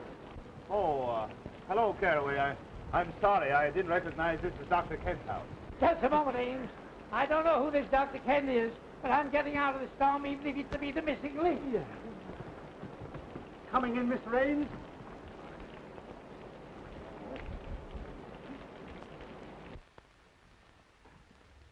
Ames! Well, this is a surprise. Good to see you. Yes, I suppose it is a surprise. We skidded off the road, hit a tree, and became mired in mud, and yours is the nearest house. Oh, pardon me, Dr. Kent. This is Herman Wood, the famous theatrical producer. You no doubt have heard of him, even if you haven't met him. Delighted, Mr. Wood. You're courageous to face the storms we have up here. Courageous. Insane, you mean? How do you do that? And this is Homer Erskine, his secretary. How are you, Erskine? All wet. I agree with you for once. Hello, Gloria. Glad to see me. More than you know. A certain gentleman here doesn't take our engagement seriously. Harry. Hello, Ames. How do you do? Gloria. This is Mr. Wood, Mr. Erskine, Miss Shaw, and Mr. Terry Gray. Oh, Mr. Wood, I've heard so much about you. Yeah, I was afraid of that. How are you, young man? Still quite normal, thank you. Nice of you all to drop in like this. Your idea, wasn't it, Ames? After all, you were invited. That had nothing to do with it, and I assure you I wouldn't be here now if I could help it. We were just driving to my place where Mr. Wood was going to hear me read my latest play. Another play, Prescott? My, you are prolific. Well, play or no play, I ought to be in New York, in bed. Well, I'm afraid you'll have to remain my guest for the night. My chauffeur tells me the roads are completely out. Oh, forgive me for keeping you in these wet things. I'll have Caraway show you to some rooms immediately. Then you'll join us for a cocktail before dinner for your staying, of course. Well, I like the cocktail part of the program. Oh, Caraway, take Mr. Ames and his friends upstairs immediately. Owing to the storm, they're going to stay for the evening. Yes, sir. This way, please.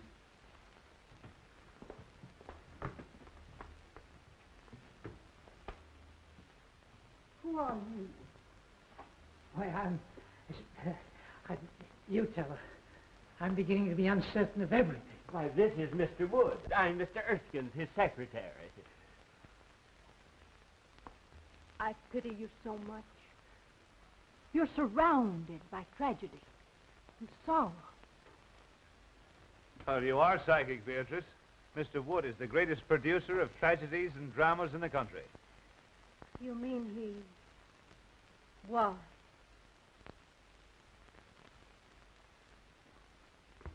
Hey, Ames, about this play of yours. Why, yes, it's in my bag. As long as we can't reach my place, why not let me read it to you here? I just remembered an important appointment tomorrow in the city. I must return tonight.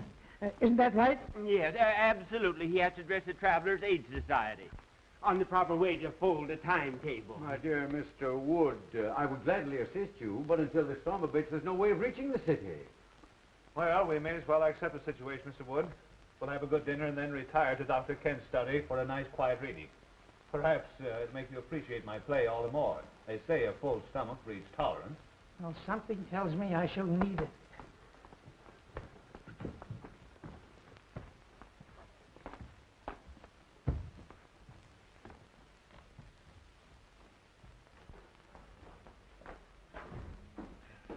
Mr. Ames, this is your room. You've used it before.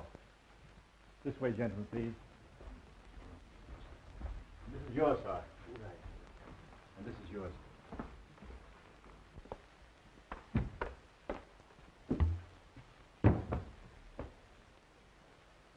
Just a moment. Have that coat dried out. Yes, sir. Right away, sir. Anything else, sir? Yes, close the door when you go out. Yes, sir.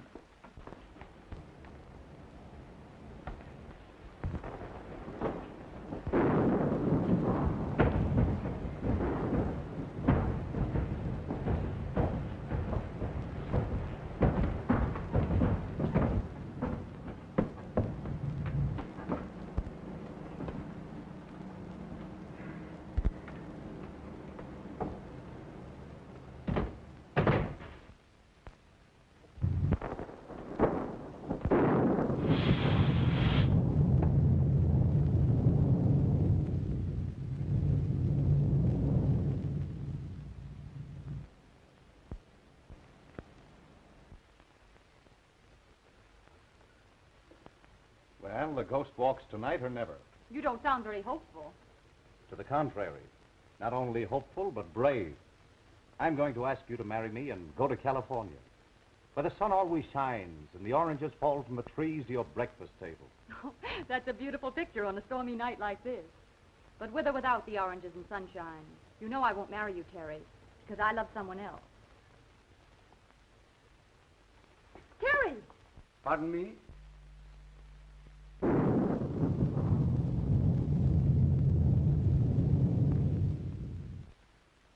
You're not a very easy man to discourage, are you? You forget that Gloria here is engaged to a mutual friend of ours. I don't think that's any of your business. Look here, Gray. I don't like your attitude. In fact, I don't think I like anything about you. So what? Why must you two always act like gladiators? Be sensible. Tonight of all nights must not be the time for any discord. You know I've never given you cause to think of me as more than a friend. That depends on your viewpoint. I might argue that statement. I'd like to give you the thrashing you deserve for those insinuations. Please. We'll discuss this later.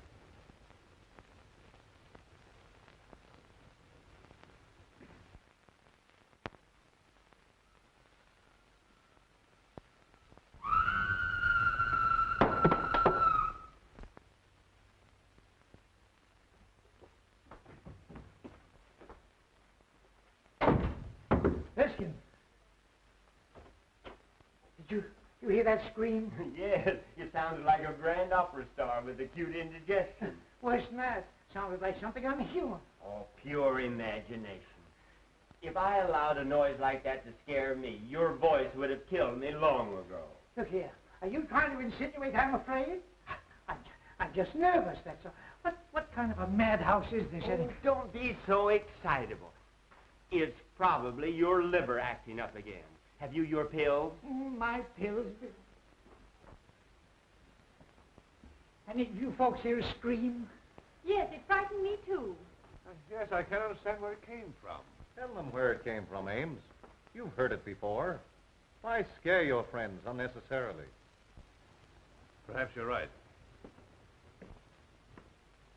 Any scream you may have heard probably came from Beatrice's room. She's Dr. Kent's patient and Mr. Gray's sister. You met at the foot of the stairs. She's just a little irrational at times. Well, as far as I know, it's nothing to worry about, simply emotional outbursts. Don't you just love a night like this? This old house seems to belong in the rain and thunder. I read a book once about an old, old house. And, oh, I don't know how many murders happen on just such a night as this.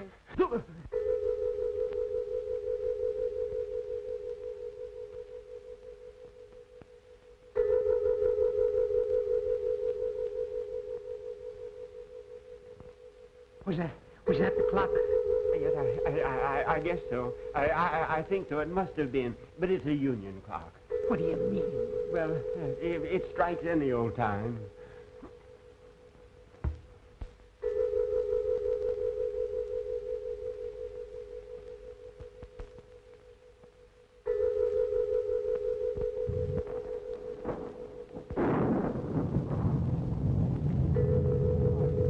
What's the matter with Beatrice?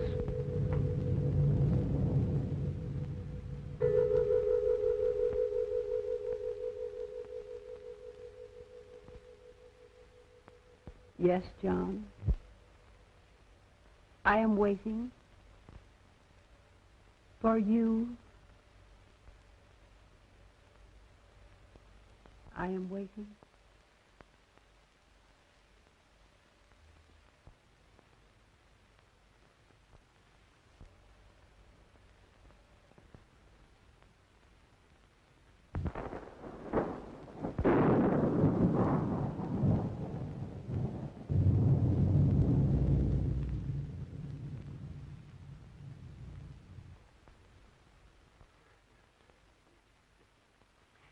That woman gives me goose pimples. I've seen saner people than her in asylums. I'm sorry this had to happen. Beatrice's spells are unnerving to a stranger, but after one gets to know her... Know her. Say, if I never see her again, I'll be satisfied. Now, if you'll be so kind as to find some method for me to leave this house, see that I take it. Oh, Prescott, we couldn't let you do that with your friends. I think your friend is unduly alarmed, Ames. Oh, is that so? Well, who asked you?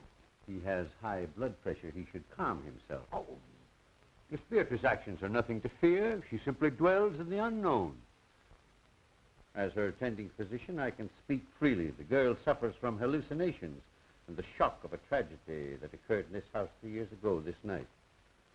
Mr. Ames remembers that night very distinctly, no doubt.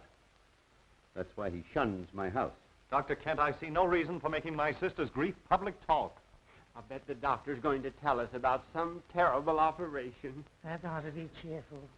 The unsolved murder of your sister's husband must be public talk in this house. Murder?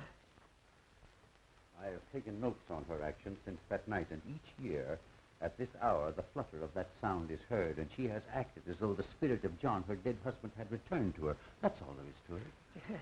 Erskine, we're leaving. Dinner is served, sir. No, we're not. Ghosts or no ghosts, we're eating. We're leaving.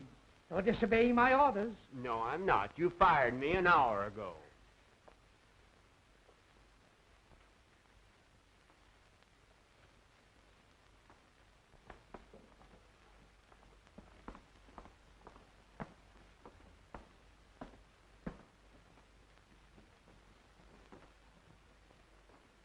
Gloria, Mr. Ames, Mr. Wood, Mr. Erskine. Hope you're all as hungry as I am. Just give me an aspirin. Just give me anything but a tomato surprise. I've had shocks enough. This is about as cheerful as an undertaker's picnic in a cemetery.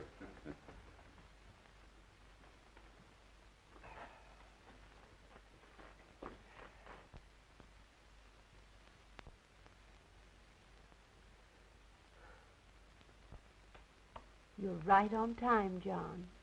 I was so afraid you might disappoint me. Mr. Wood, I think you're right. We better leave, now that John's here. Yes, Erskine, I'm not a cowardly man by nature, but my nerves won't stand this any longer.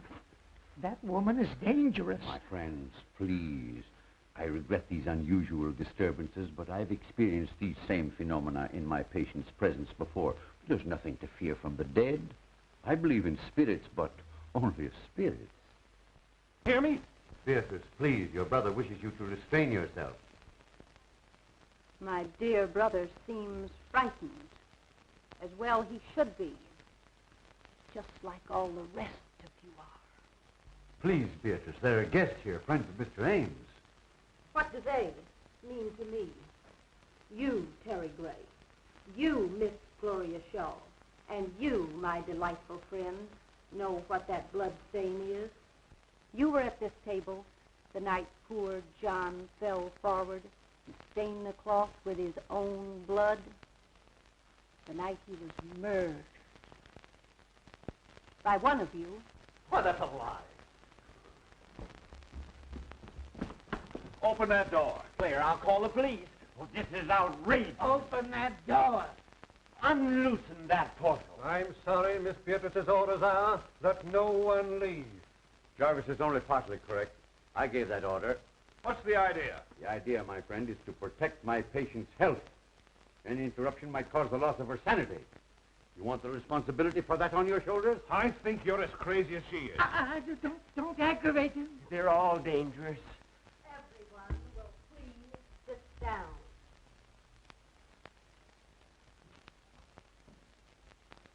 You can't frighten me into anything. I don't know who killed your husband, but I believe your brother can tell you. I thought you'd try to insinuate something like that, and I'm glad you did. Now I can voice what I've suspicioned these past years. You were jealous of John. You wanted to marry Beatrice for money. You, a penniless hack playwright. She preferred John, and you killed him. There's always been insanity in your family. Wait. He's right. I, too, always thought you killed John. You're unscrupulous enough to have done it. That's enough of that kind of talk. You aren't free from suspicion either. As John's cousin, you inherited more money from his death than I did. How dare you say that? I can't listen any longer. In the name of humanity, allow Lester and I to get out of here before they kill each other. I appreciate that we have outside witnesses to what is going to happen. There is a murderer in this room, and we're going to find him. John, tell me the person who killed you. Speak quickly. Why don't you admit it? Hurry, before it is too late. You'll talk now or I'll break your neck. Lights! John! John! Speak to me, John! Jarvis, turn on those lights.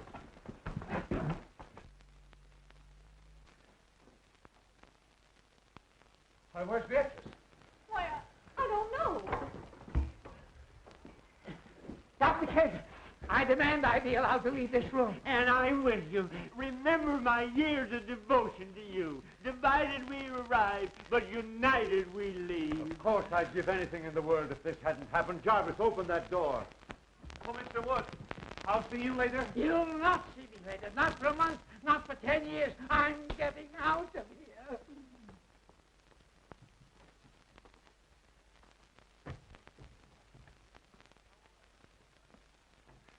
And so ends the first act of my little play.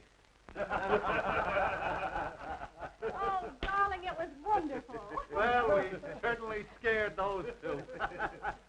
Nelson Wood's famous for his temper. Isn't it remarkable how they reacted almost exactly as you had written them into your play? I'm hired, and we've 2 more acts to go. Well, you're as clever a group of actors as I've ever seen.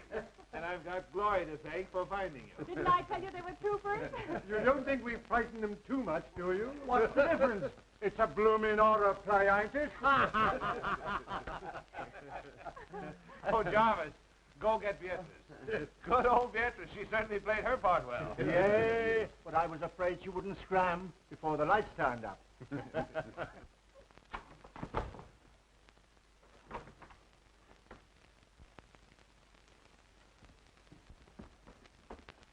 Beatrice, are you hurt? Beatrice, what's the matter? Speak. She's dead.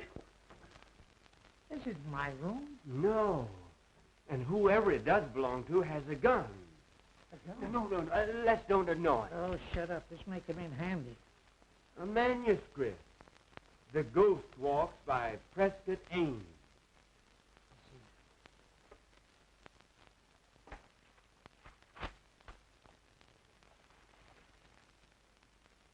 As the group seat themselves at the table, the vacant chair also moves out as if an invisible person was preparing to sit down. All eyes are on the chair. As the vacant chair slides back to the table, Beatrice addresses its invisible occupant. Beatrice speaks. You are right on time, John. Erskine, we've been witnessing a dress rehearsal of Ames's horror play. You mean all those scares were part of the play? Certainly. Wait. Here, let's try it again. Here, listen to this.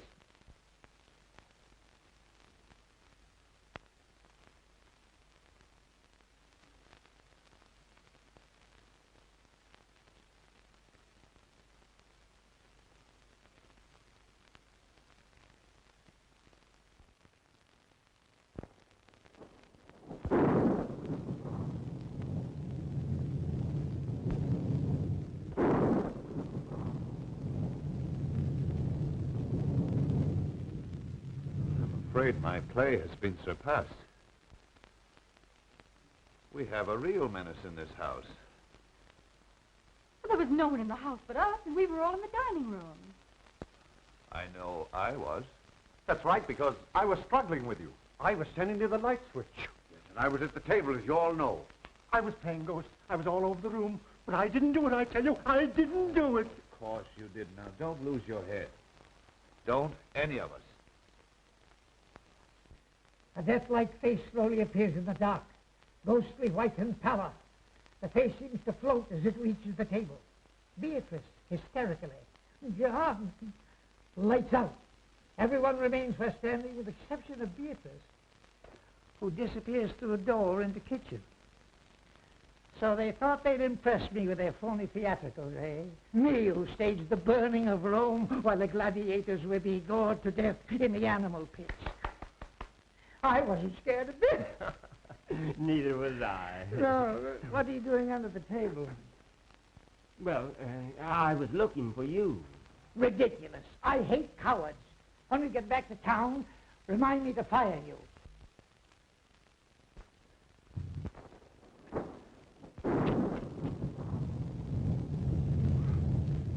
Let the play continue.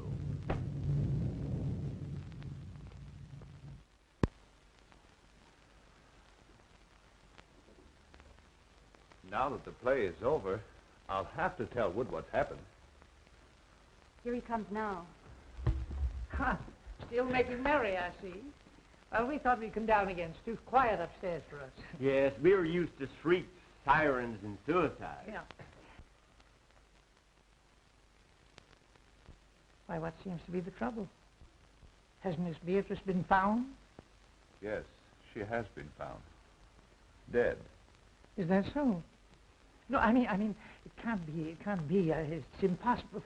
What are you talking about? Mr. Wood, I'm trying to tell you that Beatrice is dead. Beatrice is dead. I don't believe it. Let's put this whole thing straight to you, Mr. Wood. We're all actors, hired by Ames here to present his play to you. Actor? Everything that's happened since you arrived was part of the play. Except poor Beatrice's death. Mr. Ames, am I to understand that I've been witnessing part of the play you were to read to me? Yes, I thought it a good method of presenting it to you. You see, this is really my house, and the fallen tree on the road was all part of my scheme to fool you. The storm, of course, was an added break. Well, if these chills and thrills have been theatricals, where does the death of Beatrice fit in? Surely you don't destroy your characters. Somebody evidently does. We don't know any more about it than you do.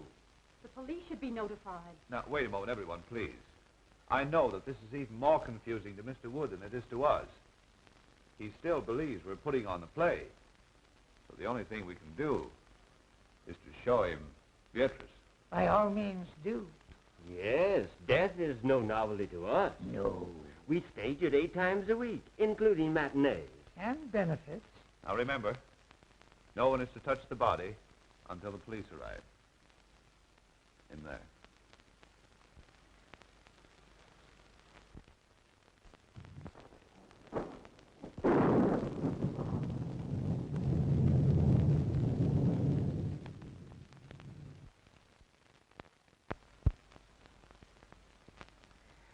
Well, Where is she? I don't know. What could have happened? Well, you ought to know. You're the author. Impossible. I never heard of such a thing. Must be closed. We ought to get out of here. Where can she be? Perhaps he just stepped out during intermission. Gentlemen, this is too serious for joking. She was on that divan 10 minutes ago, dead. You've got to believe it's for your own safety. Oh, and you think we're all in danger? We most certainly are. We've got to search this house and find Beatrice and the person who... I wonder who that could be. Well, we'll never find out until we answer. I will. We all will.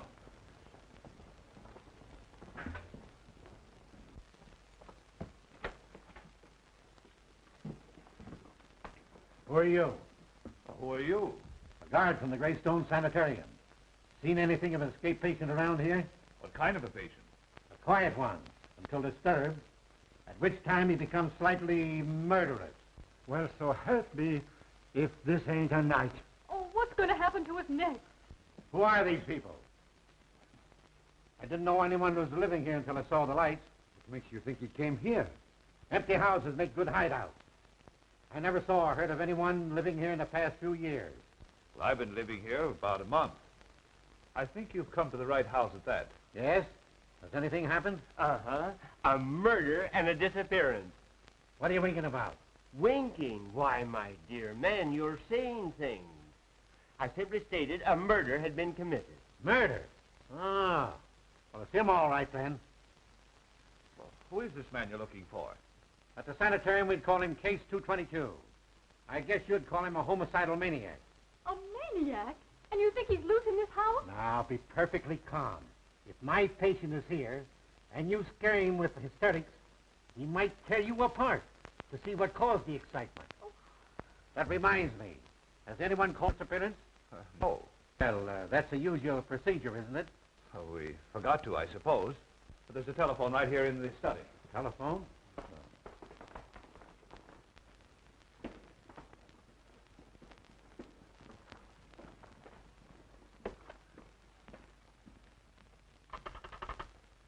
Hello? Hello?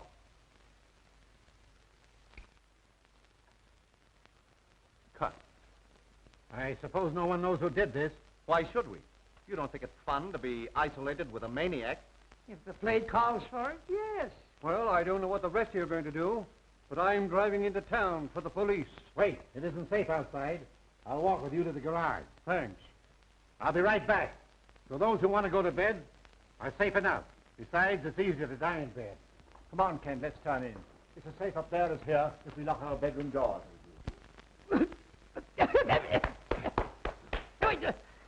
What's the idea? Why, you're choking terribly. Well, can you do any better?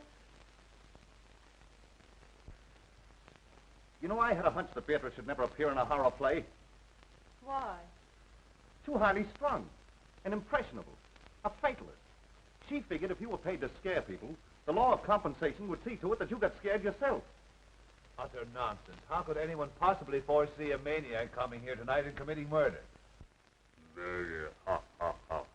Don't interrupt him. The play's improving. Not enough action for me. Tell me, Ames, just how did you happen to come to this house yourself? Funny you should mention that. I was just asking myself the same question. Of course, you saw that painting in the drawing room of Gussie Gillis. Sure, everybody knew him.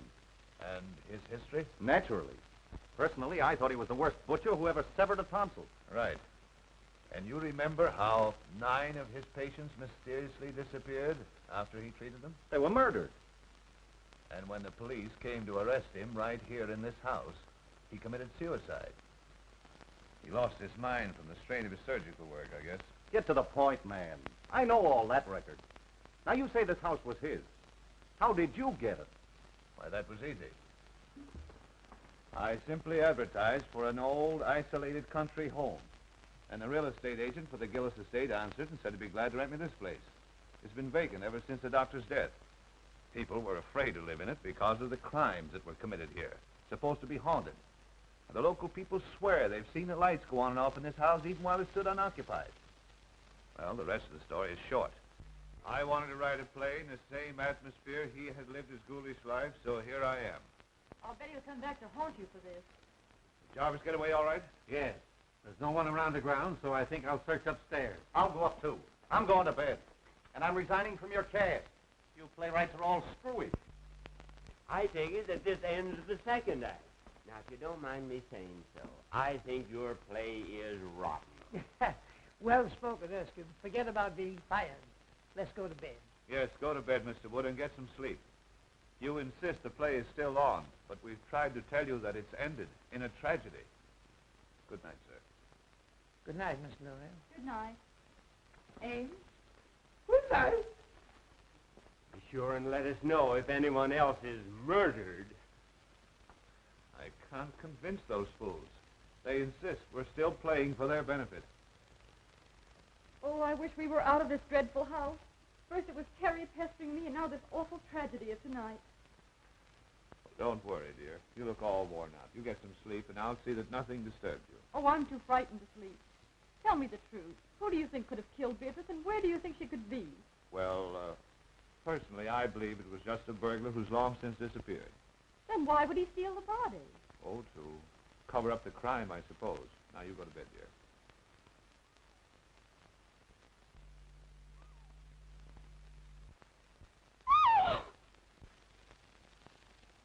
Why, Gloria, what is it? Oh, you poor kid, your nerves have completely gone.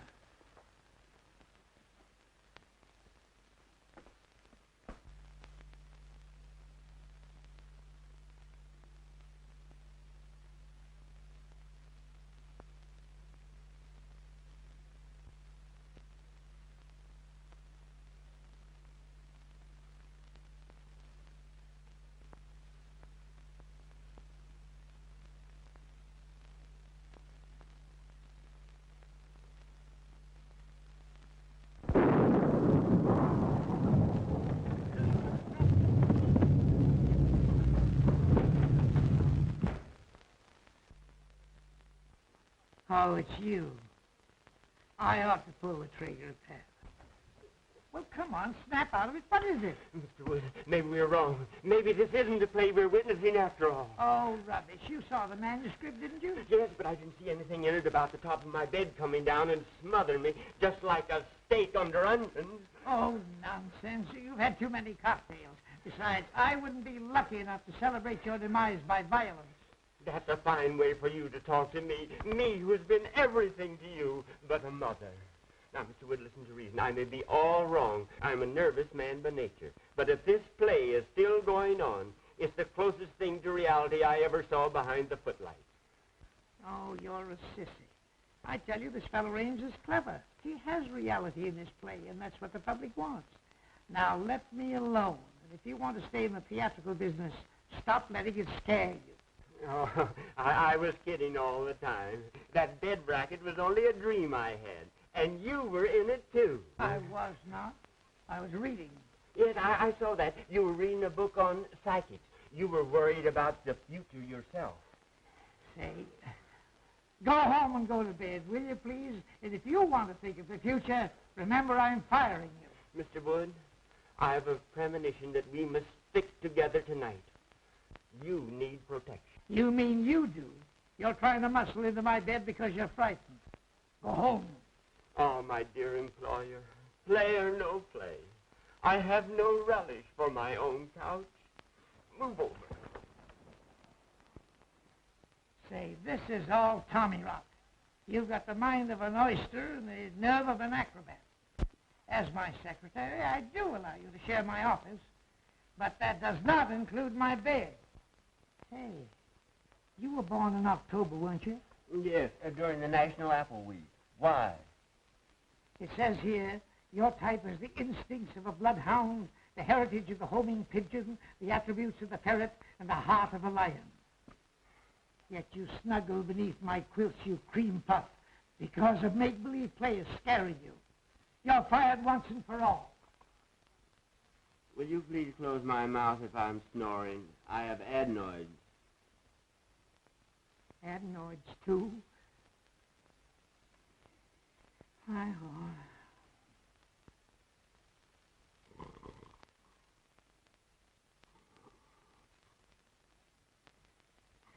Homing pigeon, ferret, lion. I'm sleeping in a zoo.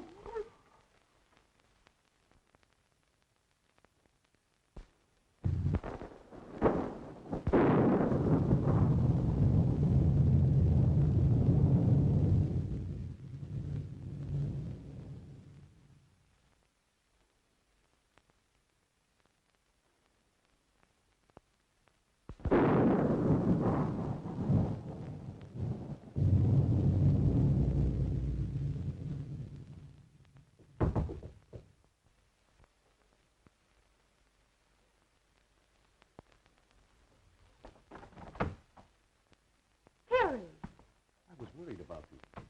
Up here, all alone. I'm all right. Listen, Gloria. You know I love you. Why do you always give me the cold shoulder? I'm just not interested, Terry. Why did you come here? It makes it very embarrassing.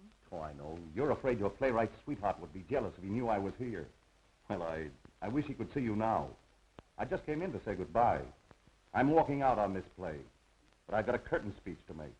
And this is it. Stop, Terry!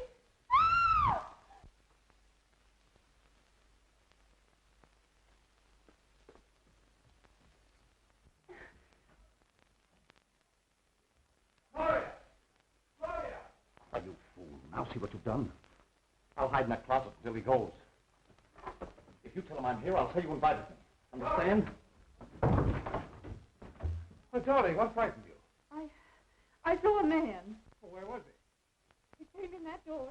I screamed and he went away. Oh, you poor kid, what a narrow escape you had. Wonder what that feeling was about. There's a light in Gloria's room. Let's see what's up. You take it easy. I'll find the guard and we'll search the house again. What's happened? We heard screams. Someone tried to break into Gloria's room. What? Who? I don't know. Here comes the guard. Seen anything? Plenty. Gloria was almost attacked by someone. Fancy that. Who do you think it was? I don't know. We'll wake up everybody and find out. Good idea. Let's try Terry first. Oh, Terry. Gone. Not a sign of him. Whose room is this? Well, that's mine. And there's Erskine's room, and that's Mr. Woods. Well, let's see what they know.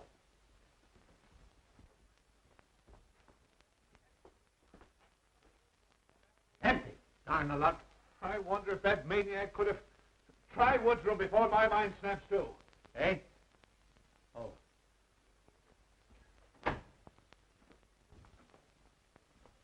Hey, you two. Get out of here. My office hours are from 10 to 4. Seen anything strange in here? Yes, here's an exhibit that ought to be in a museum. What are you doing in here? I was sleepy.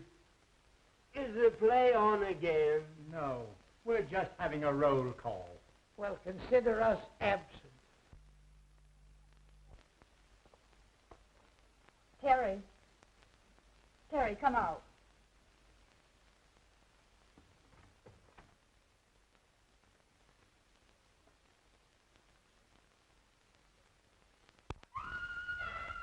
Gloria. What, again? Oh, let's don't miss this.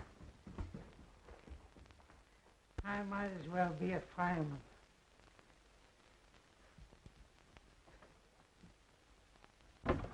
Gloria, what is it, dear?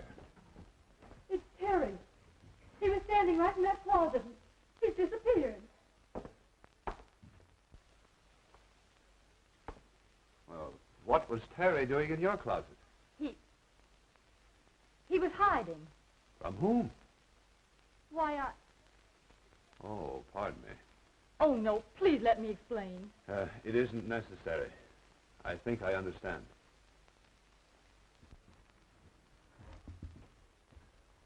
I'd sooner trust a lunatic than I would a Yes, woman. they're more reliable.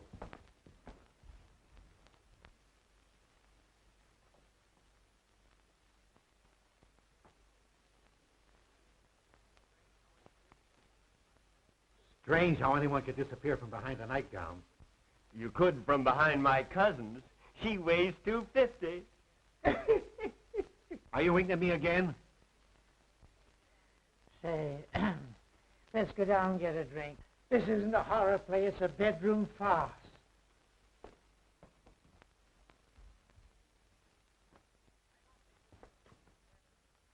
I don't think this situation is fair to me. You people are of very little help. That patient of mine is evaporating. He thinks all I've got to do is to look for him. Besides, I promised to be afoot the bridge tonight with some friends of mine. Speaking of wasting time, Jarvis should have been back from town with the police long ago. Oh, Caraway. Will you and Kent go back upstairs, please? Just to be near Gloria. I couldn't stand seeing her myself just now, but I don't want to expose her to unnecessary danger. I understand. We'll be glad to help. I'd just as soon go up again anyway. I'm dead. Please don't use that word. I don't like that fella Caraway. Oh, forget it. He's just a seedy butler. Well, I feel duty bound to see this night through. I live here and all that, but I'm beginning to reach the breaking point. The situation is getting out of hand. It seems to me you're about as useless a guard as I've ever seen. Well, I've worked in 2 penitentiaries and 3 asylums and never had any complaints. Best actor of the bunch. Well, boys, I'm going to retire from now for the second time tonight. Abe, go on with your rehearsal, but don't disturb me for the finale. And again I say, good night. Please continue. I never walk out on anything that doesn't cost me something. What does he mean? Oh, these fools think we're putting on a play for their benefit. I'm hungry. I could destroy a few vitamins myself. Well, you'll find some food in the kitchen. I'll be waiting for you here.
Hello?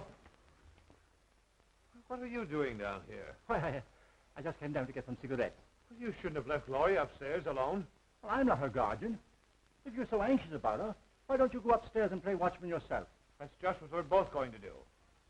Well, the scene shifts. So do I.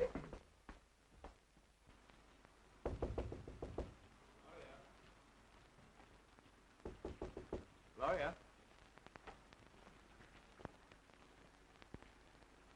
Gloria!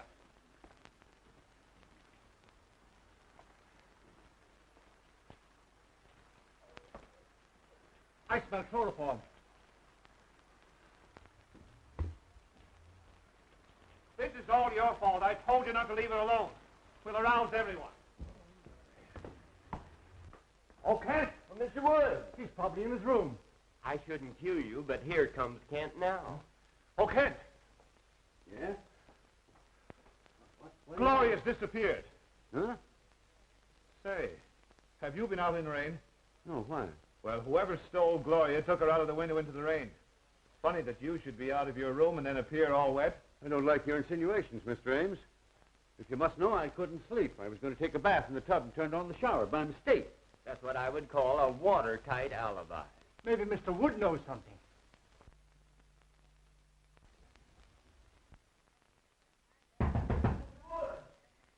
I'd have more privacy in a convention hall.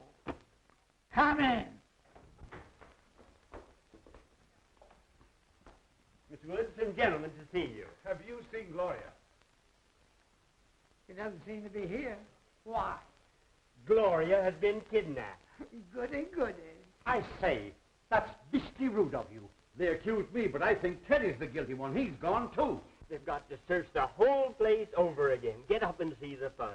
It's better than looking for a good candidate before an election. Not me. I'm staying right here. And if they don't stop this fool play and get out of here, I'll rid the world of the entire cast. All right, stay here. I hope you're the next victim.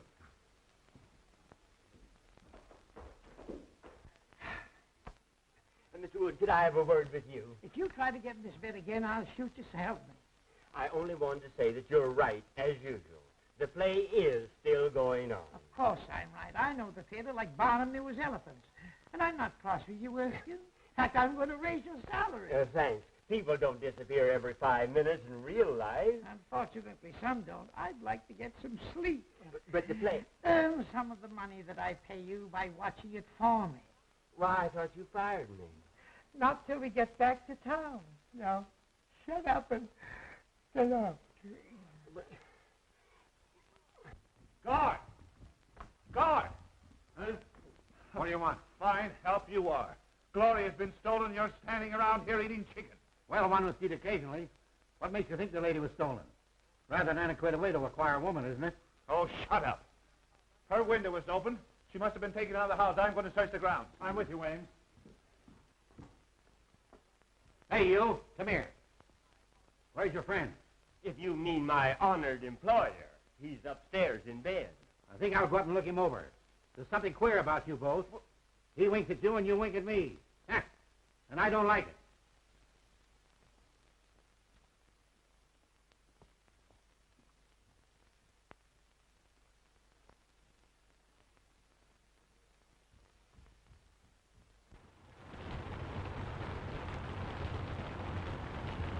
We'll make a careful search of the ground.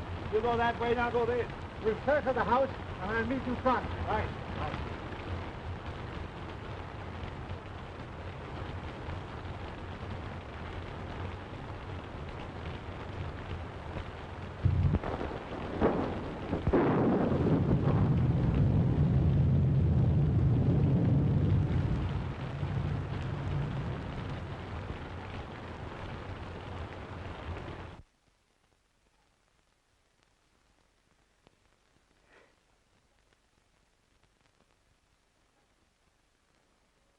Who's there? Only me. Oh, my old friend from the insane asylum. Come on in, sit down. Make yourself at home. Everybody else has. Hey, look here, old man, pal to pal. You're not really an asylum guard, are you? No. How did you get it? Yeah, you can't fool an old-timer. You know, you're wasting your talents here. You're too good for this stuff. The whole world knows that. I said good, not perfect. Like that play. You know, I've been thinking that over. It's mighty darn gripping. I think it's pathetically bad. I'll have no part in it. Are you under contract to Ames? Me? I should say not. But I'm ready for a presentation now that will astound the world. I believe you are. I'll bet you'd be a sensation and a good part. And I'm going to give it to you. Herman Wood, the man who has given more stars to Broadway than Edison has electric lights, will star you personally in an extravaganza. Splendid, splendid. Oh, are you busy Thursday? Let me see. No, I have nothing planned. Good. Come to my office next Thursday and we'll sign a contract. Splendid. But you should see me work first. Well, what are you doing now? Wasting time talking to you. Come with me, and I will show you real dramatics. Are you kidding? I never joke. I will show you drama. Stark, throbbing drama, with a master touch of comedy. By golly, I'm with you. Just wait till I get my slippers. Don't forget, Thursday. Come.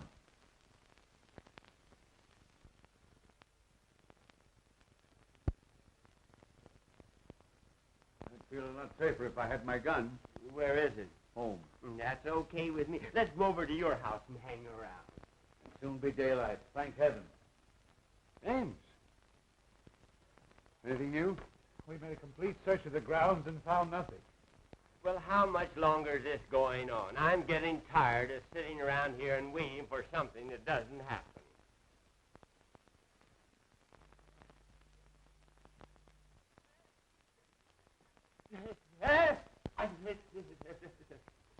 The picture. It's alive. It winked.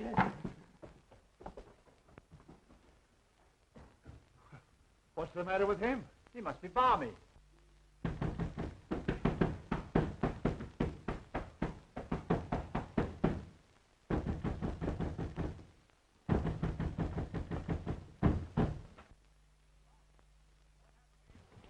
Charles, what happened to you? Remember when I left the house to get the car and the cops?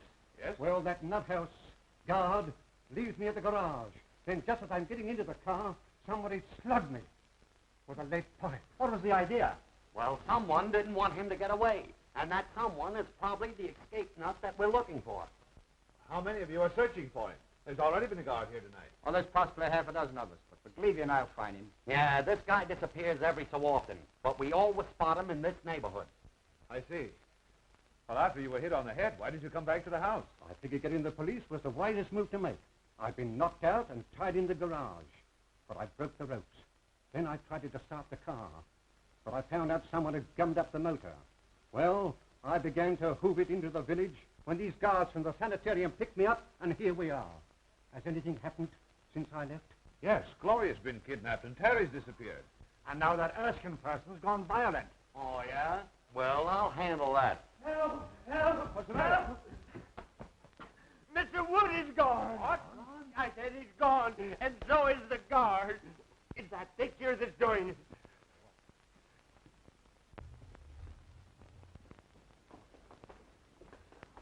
Oh, what's the matter with it? Its eyes moved. It glared at me. Why, it's as solid as the wall. You're daffy. Those eyes never stared out of nothing but a paint pot. I say someone looked out of that painting. Okay, brother, we'll soon find out who's nuts around here.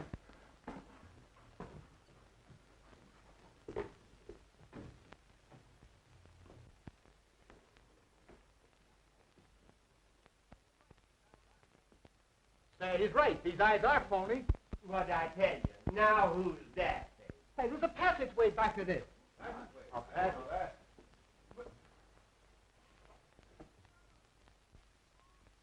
Look! It's moving!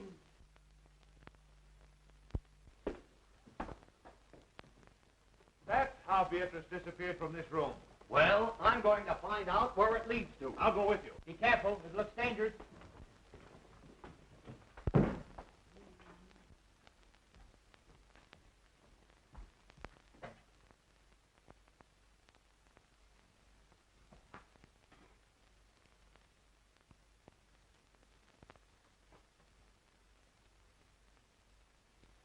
My friends, since your entrance into this house, I have worked toward bringing you into this laboratory. Years ago, a famous surgeon lived, worked, and studied here. His name was Guthrie Gillett. He is dead now, but I, Professor Elmer Trickery, will carry on and improve his work. Hey, I don't like these underground places. Well, you may as well get used to it. You may spend a lot of time in one. Why, the whole house must be honeycombed with passages. They lead all directions.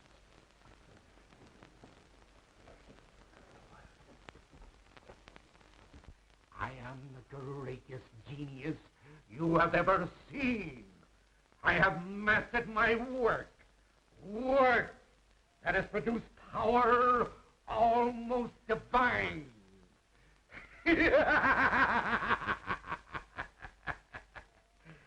I have become more than the greatest plastic surgeon in the world.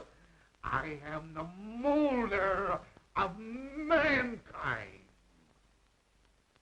I have reached a great decision. That is why I've allowed you all to trespass upon the seclusion that I have enjoyed. in a supposedly deserted house. I discovered this old house of Dr. Gillis's on one of my many escapes from the sanitarium. It is admirably fitted for my work. All I needed was patience. And now I have you, healthy people, who can't stand the rigor of certain small operations.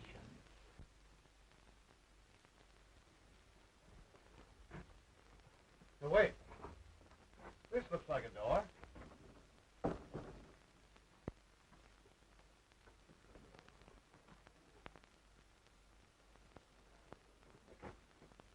See where that leads to. This patient you're looking for, is he violent? Sometimes. He almost killed a guard tonight when he stole his uniform. Oh, and he winked at me. Leads into an open room with a swinging bookcase. Then Gloria did see something in that study.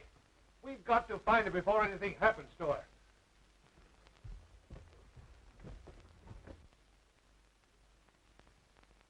It seems to me this is the fluid I used to paralyze the mice with yesterday. I think I meant to use it on your friend Beatrice. But somehow I became somewhat confused. So now the poor girl is dead. Forgive my stupidity. I will be more careful to see that you don't suffer the accidental death she did. I have brought back the spark of life. I am colossal. Oh, my head aches. I think that's menthol's the way you're choking me. I am awfully embarrassed. I thought I killed you, but I only gave you a headache.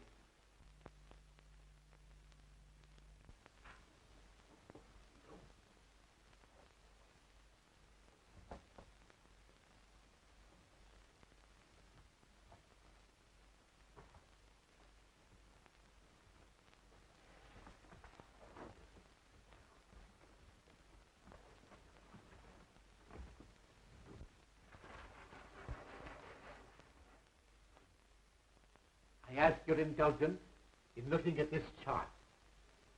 You will notice the various noses, eyes, and chins. You all have an ideal, a face you envy. You can have your choice of alteration. You understand, my operations run in series. You may look as you wish now. Ultimately, I will slowly change you to fit my model. Young lady, you shall have the honor of being the first of my table. I shall require very little from any of you. Just enough to begin my work. A feature from you, a bone from him, and a cartilage from that one.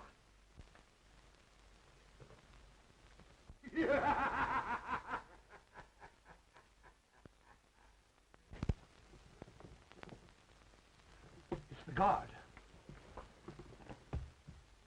It's Professor Twiddly, the guy we're looking for. Then he's the nut. Well, he's dangerous. Let's get him. Wait a minute. Better not get him excited. I know how to handle him. Hello, Professor. Why, Mr. McLeavy, what are you doing here? Can't you see I'm busy? Sure, but you've got to come home with us. It's important. Home? Is there anything wrong? Why, don't you remember? You operated on your old friend, Julius Caesar, a couple of days ago? Did I now? Sure. Funny, I forgot. How'd it turn out? Not so good. That's why we have to hurry back. You see, he got tired of his Roman nose, so you grafted on a new one. But you put it on upside down. And on rainy nights like this, the poor fellow can't go out for fear of drowning. My. We'll return at once. Poor Caesar must be miserable.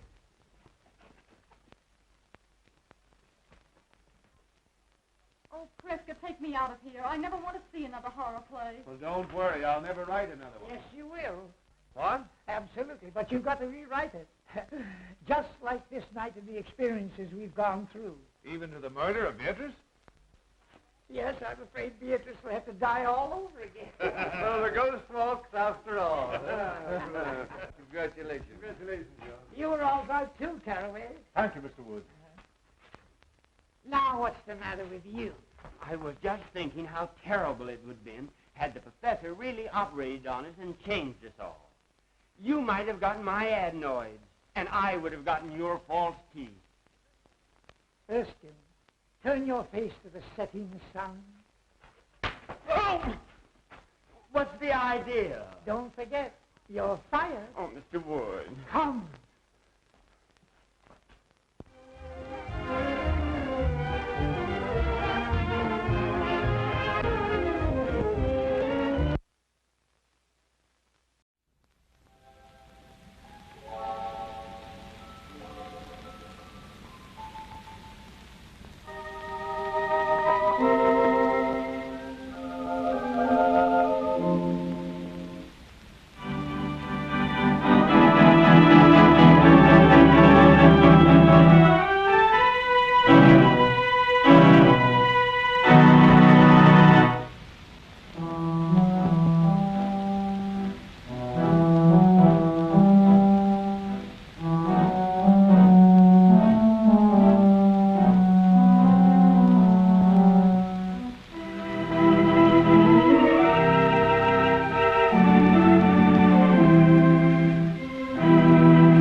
of every joy I knew. Where is the song I had in my heart that harmonized with the pine? Anyone can see what's troubling me. I'm crying for the Caroline. Where is the brook that kisses the lane, covered with glory vine? Anyone can see what's troubling me. I'm crying for the Caroline. How can I smile, mile after mile? There's not a bit of green here. Birdies all stay far, far away. They're seldom ever seen here. Where is the girl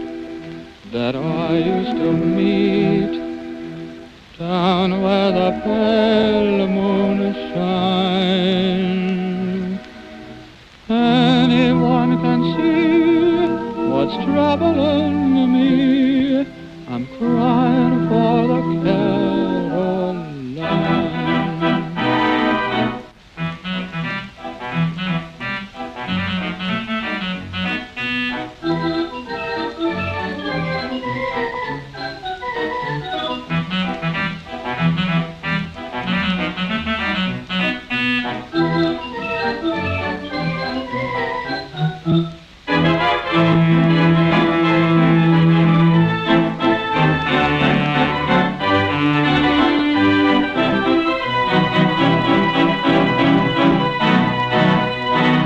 Where is the girl that I used to meet down where the pale moon shines?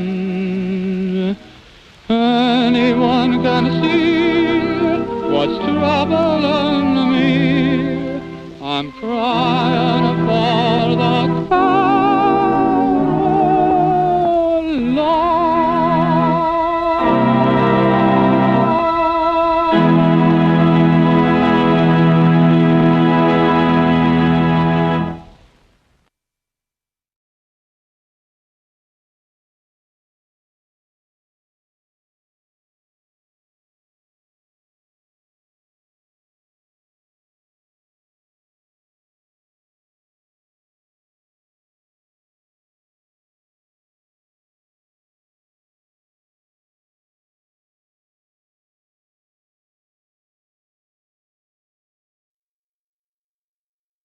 Thank you.